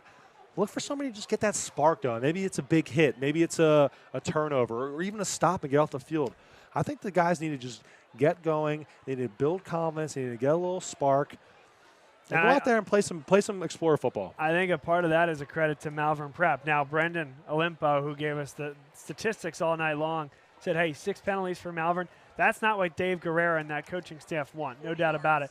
But what they have not done, and 40 yards of damage with those penalties, what they haven't done, turn the ball over, flip the field in a big way, and really let LaSalle get into an offensive groove. So, yeah, that juice when you score 37 points, it's tough to come by when you're playing a stout defense like this. This portion of today's game here late in the third quarter is brought to you by E&M Insurance. E&M Insurance is located in North Wales and run by Chris Marr. Chris Marr is a big-time advocate for LaSalle College High School. He was the alumni board president and sent 2 sons through LaSalle. What else is he? He's an insurance whiz, and he has a great staff on hand, whether for your business or for you personally. Bundling home and auto, he can get you the best coverage. He's, of course, going to get you phenomenal rates, and there is no better service than you'll get at E&M Insurance. They've been a long-time sponsor of ours here. In fact, what we've done here just in the last couple of days is purchased a really nice tripod with a great head, and it allows you to kind of go up, down, sideways a lot easier than we used to. Ryan Ansel, he's been loving it here tonight. So thanks to E&M and sponsors like them for allowing us to continue to take the steps to try to improve the broadcast product that we bring to you all. Yeah, that's awesome to have such a loyal sponsor, Bob. And, yeah, definitely giving a proper shout-out to those guys is awesome. 2:06 to go. Clock is ticking. It's second and an eternity, about 23 yards to go. And this was a direct snap. The ball is loose. Who's going to come up with it? It looks like Malvern Prep did. And to add insult to injury, the ball moved forward about another 5 yards, and the Friars got on it. And, Bob, almost right on cue. What did I say? We needed a spark. We needed something to change the momentum, get the energy going. The Friars quarterback coughed up a fumble. And that looks like a new quarterback in there for the Friars. Number 11, Bryce Pippen, on his first action of the night, coughs up a fumble, but unfortunately Explorers aren't able to jump on it. That would have been huge. So there was an injured player on the field. It was all the way across the field. Tough to see from our vantage point, but he stays out there for a second series. With the way Skylar Smith is playing, I believe that may have been him. Keep an eye. We'll look for the sidelines. Maybe we'll ask Brendan to see what's going on with Skylar Smith and if we can see him. In the meantime, Bryce Pippen says, I can run the RPO too. Bryce Pippen with a strong run. I don't think the LaSalle defense knew who had the ball. He just made that keep seamless and took the ball downfield for a nice gain. A strong run. Final 53 seconds of the third quarter. And how about this? Malvern Prep, for the moment, down to their backup quarterback, Bryce Pippen, though he got action as early as his freshman year. Similar situation against LaSalle. And a botched snap, he comes up with it. And there he goes. Nobody takes him down. So what could have been yet another could have been turnover turns into positive yardage and a first down. Bob, that's incredible. The center snapped the ball without Pippen even knowing the ball was snapped, and he ends up busting through the entire defense for a massive gain. That's, wow.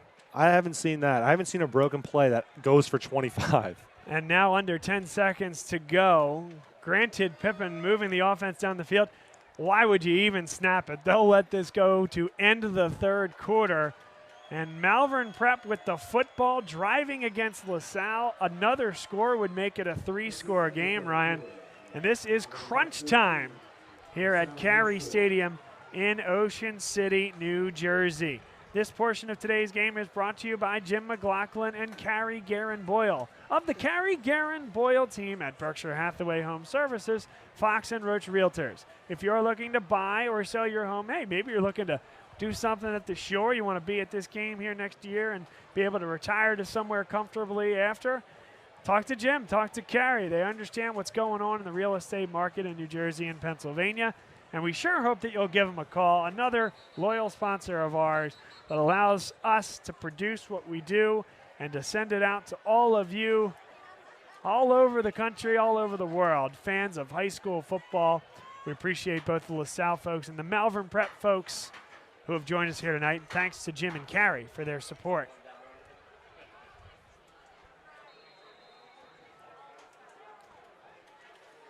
First down and 10. And Pippin remains out there. Yadir Nash makes one miss and is taken down after a gain of 4 in between the tackles. And Bob, you're absolutely right. It is getting down to crunch time. It's now the fourth quarter. Malvern has the ball. They're driving. But like you said, their starting quarterback, Smith, appears to be knocked out of the game. And now a lineman is down as well.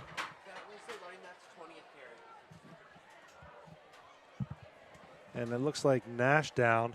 That was his 20th carry of the night, so he's definitely gotten a workload. Might even call him a bell cow. That's right. Let's get Tyler here for the bell cow comment. Let's call him. Let's phone him in. Phone him in. What do you think about that, Tyler? Whether he likes it or not, he is now Tyler Bell Cow Kern. That's right. Here from the booth. Riverboat Rob, he had his nickname. Ryan, we'll have to wait until you say something funny for that. That's right. I love it. I love it.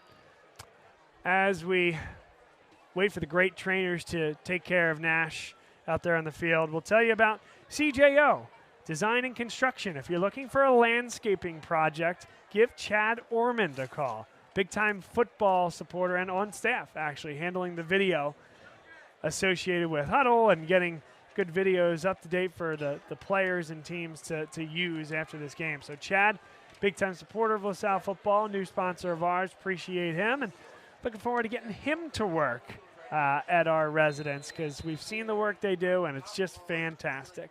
Give them a call, although maybe not at that number, as I mentioned. They're going to get that number updated for us next week, but CJOdesignandconstruction.com. Second down, 6 yards to go. They need just inside the 30 for a first down. And a new running back out there, and a nice stop by the Explorers. Right up the gut went number 22, Achilles Tucker-Turner. And it looks like they're making a quarterback switch. Looks like Smith's coming back on the field.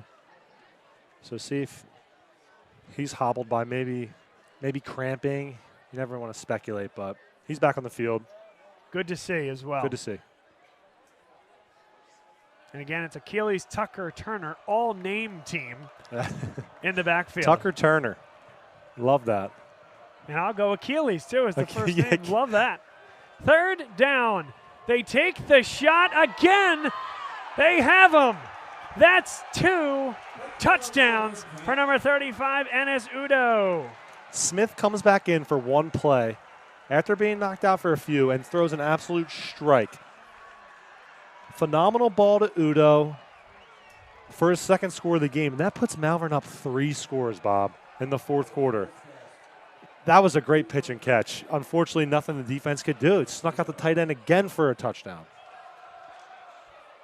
Big-time football from Skylar Smith, the sophomore.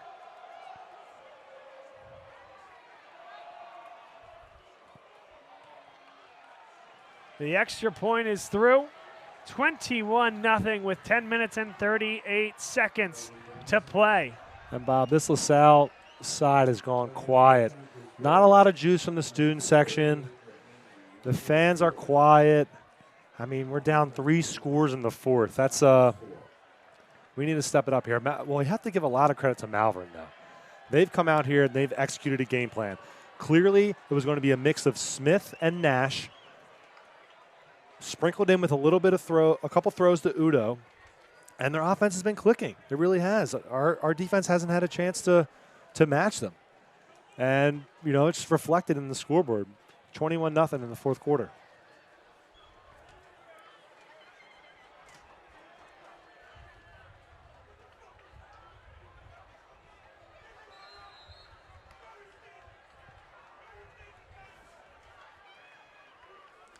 And the LaSalle defense getting a stern talking to on the sideline. And another driving kick into the end zone. Jack Plotze, he is a great kicker as well, a kickoff specialist, and Malvern Prep exerting their will on LaSalle. A game last year, Ryan, that you talked to those guys and they really thought they had a shot, a good shot to win, and that game could have gone either way in the fourth quarter. LaSalle eked out a 10-7 win. That's it was right. going that way for a while, but again, the big play has been in favor of the Friars of Malvern Prep, and it certainly tough to dispute that in the way that they are able to take the top off, and the running game has been effective as well for large gashes. Now Gavin Sidwar, great protection, fires over the middle, and it's Noel Henry. Takes a big hit out to the 40. Positive play there to start the drive. But you're absolutely right, Bob. Malvern has outplayed LaSalle tonight. We're down, clearly now we're in comeback mode. We're down 3 scores. We need to see Sidwar air it out.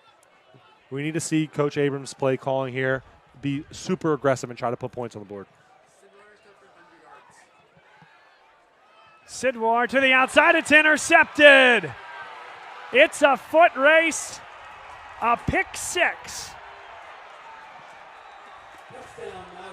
Great play by the Malvern D-back. Number 18. Yeah, and I think that's Jack Plose, or is there actually 2 number 18s? It's Roman Vernisi, who's wearing 18 tonight, normally wears number 6.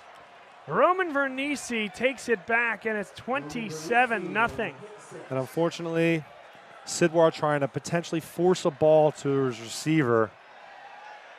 And that's a pick 6, and that just puts Malvern up 4 scores. Hey, here's one for you. Get a close-up on this. Vernisi is actually holding. He's wearing number 18. Plotze kicks it through. He's wearing number 18.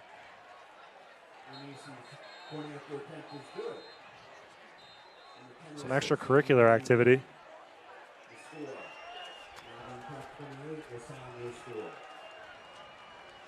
Well, Bob, that's tough.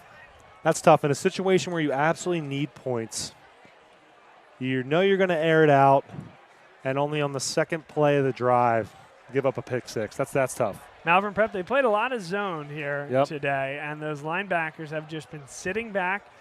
4 guys getting pressure without needing to bring extra also helps, but just sitting back in that zone, and that makes it tough for a freshman quarterback. You're right, and like I said, you're down 3 scores. It's clearly passing situations. You're trying to be aggressive with the play calling. You need to pick up big chunks of yardage. There's no time to really establish a drive. So, in those clear passing downs, Malvern just sitting back, and Sidwar unfortunately just threw one to Malvern for 6.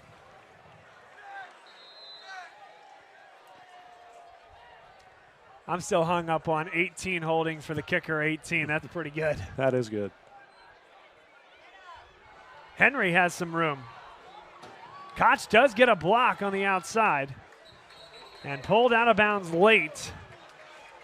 The bench wants the flag, doesn't come, and Sidwar will start with the offense. 9:58 to go, fourth quarter.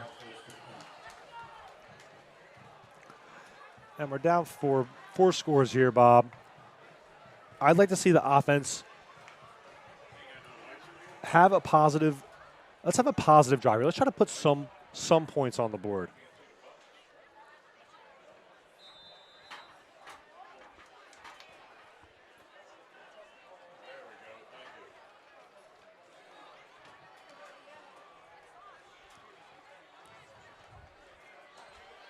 Sidwar stands in. Davis makes the catch and doesn't get much. Gets popped, and a flag comes in. That will likely be unnecessary roughness against Malvern. Another look.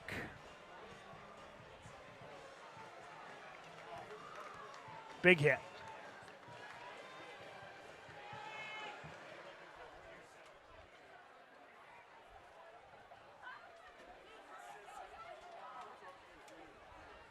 Still haven't gotten the call. Crew chief is in white, the white hat. we'll get the call from him.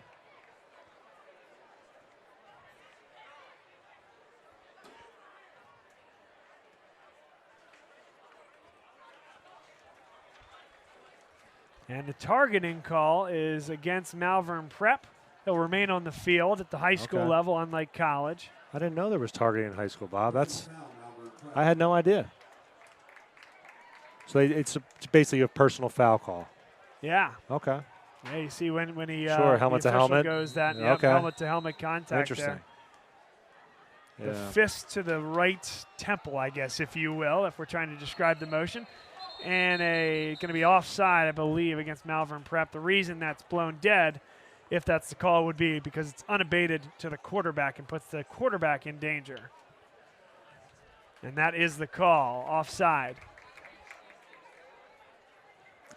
Bob, I think this is only the second time the Explorers have been in Malvern territory tonight. The offense has really been stifled by Malvern's D. And more whistles.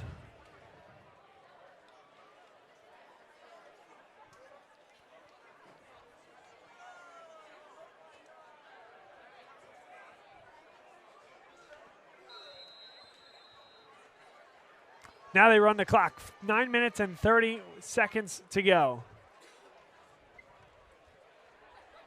So it looks like this is heading the way of Malvern Prep, winning battle number 2 at the beach. LaSalle won last year, and I think it only serves you right that you try to make this happen again. A lot of movement up front. That's Lucas Donahue. And they'll back this up 5 yards. So what was a fairly clean game for a while. A lot of penalties on both sides. Right, the second half, both teams starting to get a little sloppy. Seen a few penalty calls. But it's always interesting to see how teams respond. Obviously, the Explorers had a great win last week. They came out tonight, and honestly, they didn't have a ton going offensively and defensively, weren't really able to stop Malvern. So it's interesting. Throw and catch. Henry makes the play. And right there to wrap it up, Malvern Prep. Good job by the linebacking core. It seems like no matter what LaSalle throws at Malvern, they just have defenders flying everywhere. It's truly been hard to get any positive yardage tonight. Bobby Mears in there on the stop. Again, number 4, Bobby Mears showing up for Prep, Malvern Prep.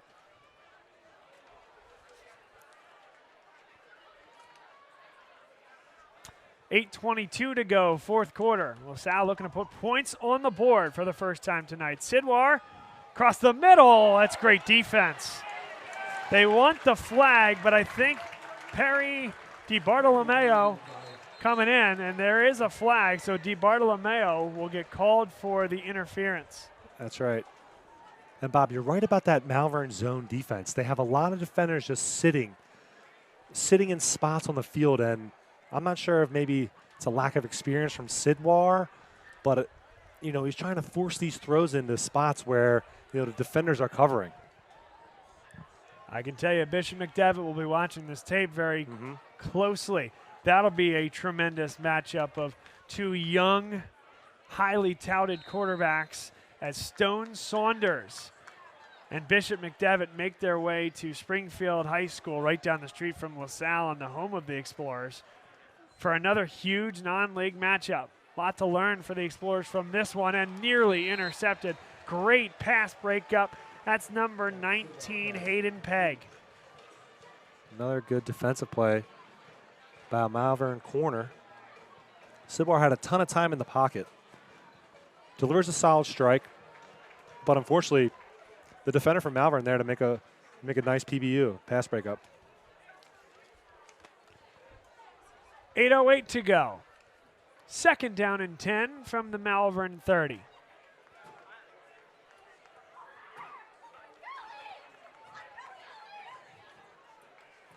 Sidwar drops straight back. The screen. Davis is pulled down from behind, and it's Bobby Mears again. Bobby Mears again showing up. Stevie Davis, I thought I had a chance to skirt out of that tackle, but Bobby Mears there to just make another solid tackle. And Stevie Davis just hasn't been able to get going. hasn't been able to break through, find daylight, and use that elusive, shifty body to break free for big chunks. Well, and isn't that the truth? I mean, certainly the line blocked for him well last week, but he's able to break a lot of tackles. It's a higher caliber defense here tonight compared to what we saw in North Penn. Now for Malvern Prep, you give him all the credit in the world. And again, another one, open field tackle. It's a good completion, but now 4th down and short. Yeah, and this is a obvious go-for situation. It's a nice completion, but just not enough to convert. And clearly you're down 28 points. You have to keep the offense on the field. You have to go for this one.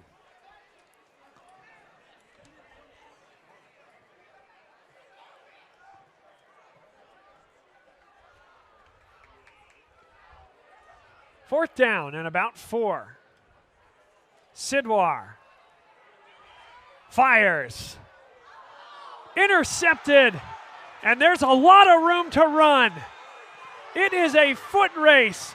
Davis is going to be the one to bring him down. Perry DiBartolomeo. And once again, Malvern sitting back in that zone defense. Sidwar trying to force a pass in there to the end zone. Sails it a little high, right into the hands of the Malvern safety. And unfortunately, the breaks just keep getting worse for LaSalle. I mean, we just haven't had anything offensively. This portion of today's game brought to you by the Sperring Law Firm. If your business is fighting over a contract or owed money, you'll quickly realize the legal system is confusing and stressful. Sperring Law Firm has years of experience aggressively helping businesses and business owners navigate the legal system so they can focus on what they want most, living their lives and running their businesses. Call Sperring Law Firm today for your free consultation at 484-250-9058 or visit the website at sperringlegal.com. Good running there from number 22, Achilles Tucker Turner. We likely, and the ball came loose, but only after forward progress was deemed stopped. Likely the end of Yadir Nash. No need for him to come back off the sideline, and certainly hope that he's doing okay. Was a little dinged up earlier in the game. I don't know that we'll get an update before the end of this contest, but we sure hope that he's able to come back healthy next week. Absolutely. Nash obviously had a really solid performance tonight. Obviously a really solid back and going to be a top contributor for this prep team, Malvern Prep team. Hopefully it's not a serious injury. This time the give is to Chris Smith, 5'9", 170-pound running back. Yeah, and all Malvern needs to do really here is just run the ball. You know, you're up 4 scores, you're up 28-0. There's really no need to air it out. Just try to choose some time off the clock and continue to let that offensive line just go to work, which they were consistently doing all night.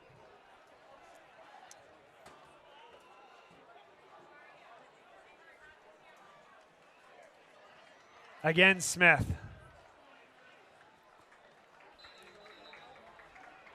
And that, by the way, is the rare Smith-to-Smith connection. Wow. Smith-on-Smith action. But Skylar Smith in particular is someone that I'm going to keep my eye on as the year goes along. This Malvern Prep team is going to be a lot to deal with in the Interact. They were 5-0 last year. And again, I think they'll tell you that they felt they missed an opportunity here in Ocean City. A great game that went right down to the wire. This team, losing 15 starters, you would never know the drop-off if there is one at this point. A credit to the culture here at Malvern Prep that they've built. You know year after year that this is a phenomenal team. That was a 4th and short, and the line judge very quickly comes in and marks it a half-yard short. They're pointing LaSalle's way. So a turnover on downs at 4:39 to go in the 4th quarter. That's right. Good stop by LaSalle's D. Brings the offense out on the field. Now this game is probably out of hand, but I'd like to see Sidwar come out and execute, right? He's a young player. He's made some mistakes tonight. He's thrown some turnovers. I'd like to see him come down and establish a good drive. You want to make sure that you can find some sliver of positivity out of this game, because obviously our offense hasn't been great tonight. But if we can muster up a good drive here and put 7 on the board, I think that would be good. Far side of the field, Kevin Miller, number 75, is down. Miller, a senior, 6'4", 270 pounds. He's been part of that, really that entire unit that has worked so well together today. The offensive line for Malvern. You're right. And hopefully it's nothing serious. You know, late in the fourth quarter in a ball game that's, somewhat decided, you hate to see a guy go down. So hopefully nothing serious. We'll tell you one more time about Next Play Basketball, newest sponsor here on Bob Long Sports. Thanks to Ryan Ansel and Matt Paul for their support, and they do a wonderful job coaching AAU basketball, doing one-on-one training. It's the best AAU program around. They'll teach you about basketball, about life, about being a good teammate, about taking care of your body, about nutrition. They're going to take you to the next level. If you are looking to play big-time basketball or just trying to improve and have some fun along the way, reach them out to them on Facebook. They have a very active and robust Facebook page that tells you about how all the teams are doing, from the Little Tykes to the high schoolers and everything in between. Thanks to Ryan Ansel, not only for sponsoring through Next Play, but also for doing camera wonderfully here tonight.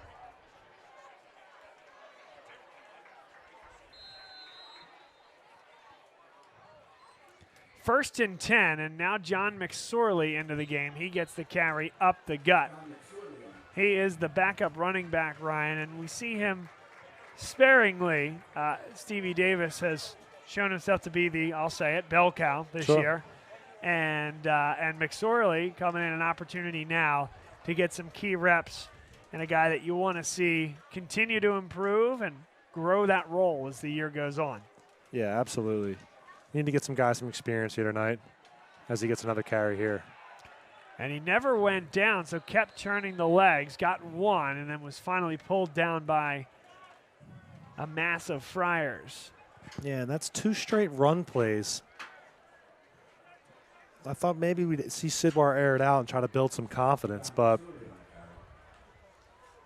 clearly there's a method to the madness. And, in a game like this, somewhat out of hand, you just need to see some sort of positivity out of the offense. 3:34, fourth quarter action.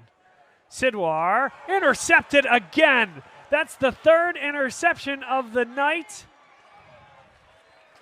And it's number 28, Owen Mears. Owen Mears with the third interception for the Malvern. And unfortunately, maybe some inexperience showing out of the young freshman Sidwar, he's making his first start tonight, Bob, which I think people forget. He obviously had a phenomenal debut outing last week. Coming in here tonight, potentially some inexperience showing with a Malvern defense that's clearly very solid. And again, a linebacker sitting down in zone coverage. That's right. And potentially, just that lack of inexperience. He's not used to reading defenses. He's not used to seeing defenders in those positions where maybe you have to be a little bit more patient, or maybe use your eyes to get them out of their spot they're sitting in. So, hopefully he learned something from this. Clearly he has a lot of talent, right? Clearly he's going to be your guy for the future. But not a great performance tonight, but as long as you learn something from it and learn from it and move forward in a positive manner, then it's not a total loss. That's the beauty of these non-league games. Malvern and LaSalle have a very similar style. Wide open, uncovered touchdown. Number 14, Dylan O'Connor. And that's rare to see a just completely blown assignment where no D-back was even remotely close to the Malvern receiver. And that puts the Friars up 35-0. Wow, that's a big number. 35 zip on the Explorers. Well, in fairness, 34, this is, I don't know if it's an important one or not, but if this goes through, which it does, we are now in a running clock situation. Wow. Once it gets to 35. To be honest with you, this is the last thing I thought we'd see tonight. I thought this was going to be a great matchup of 2 high-scoring, powerful offensive going back-to-back, but it's really been one-sided. I mean, Malvern has had all the energy tonight, all the positivity on offense, all the momentum, and you know, it's being reflected in the scoreboard tonight, 35-zip. 3:19 to go. Malvern Prep, we mentioned it at the jump, but they didn't play in week 0 in the high school football season. So it was an unknown product. 15 seniors that were on the starting 22 graduated, many of them playing at the next level. It was one of the best teams that Dave Guerrera has had in a long time. That's right. And they had some depth on that team. There is no doubt about it. Guys that were getting second string reps or were just waiting for their opportunity at the varsity level at all. And this is a good football team. Interact football is going to be fun this year, but you have somebody at the top of the heap that you got to keep up with, and it's the Malvern Prep Friars. Dolan, this is a nice return out to the 30-yard line. That's right, Bob. And speaking of Interact football, one of my college teammates and current roommates, Matt Galambos, he's a former Haverford School alum who played with me at Pitt. He is now on Haverford's staff. So tonight he said, hey, make sure you give me a good scouting report on Malvern Prep. Obviously, there are two rivals in the Interact, and I'm going to go back to him with a report that, hey, circle Malvern on the schedule for potentially the best team in the Interact because they've showed it tonight, offensively, defensively, special teams. They've done everything. They've done everything right, and you know I've been impressed. 2:30 to go. Again, we're in a running clock situation. McSorley up the middle. Speaking of Haverford, it's a team that LaSalle has on the schedule, not next week, but the week after. Again, a Friday night. Rare sometimes that you see 4 straight Friday night games to start the season for LaSalle. And given facility constraints and things of that nature, a lot of the Philadelphia Catholic League teams will play Saturday games. But if I may, the scheduling was done phenomenally this year. Only 3 Saturday games of the 9 for LaSalle. And you think about which ones they are, it basically has to be that way. The first is an October 1st tilt at Calvert Hall in Baltimore. So it's going to be tough for any high school team to get down there for a 7 p.m. start on a Friday. Yep. And then St. Joe's Prep the next week on Saturday at Franklin Field. I think you'd be hard-pressed to see that game at Franklin Field on a Friday night. They really like that Saturday 2 o'clock slot. And then homecoming, which is the last game of the regular season, October 29th.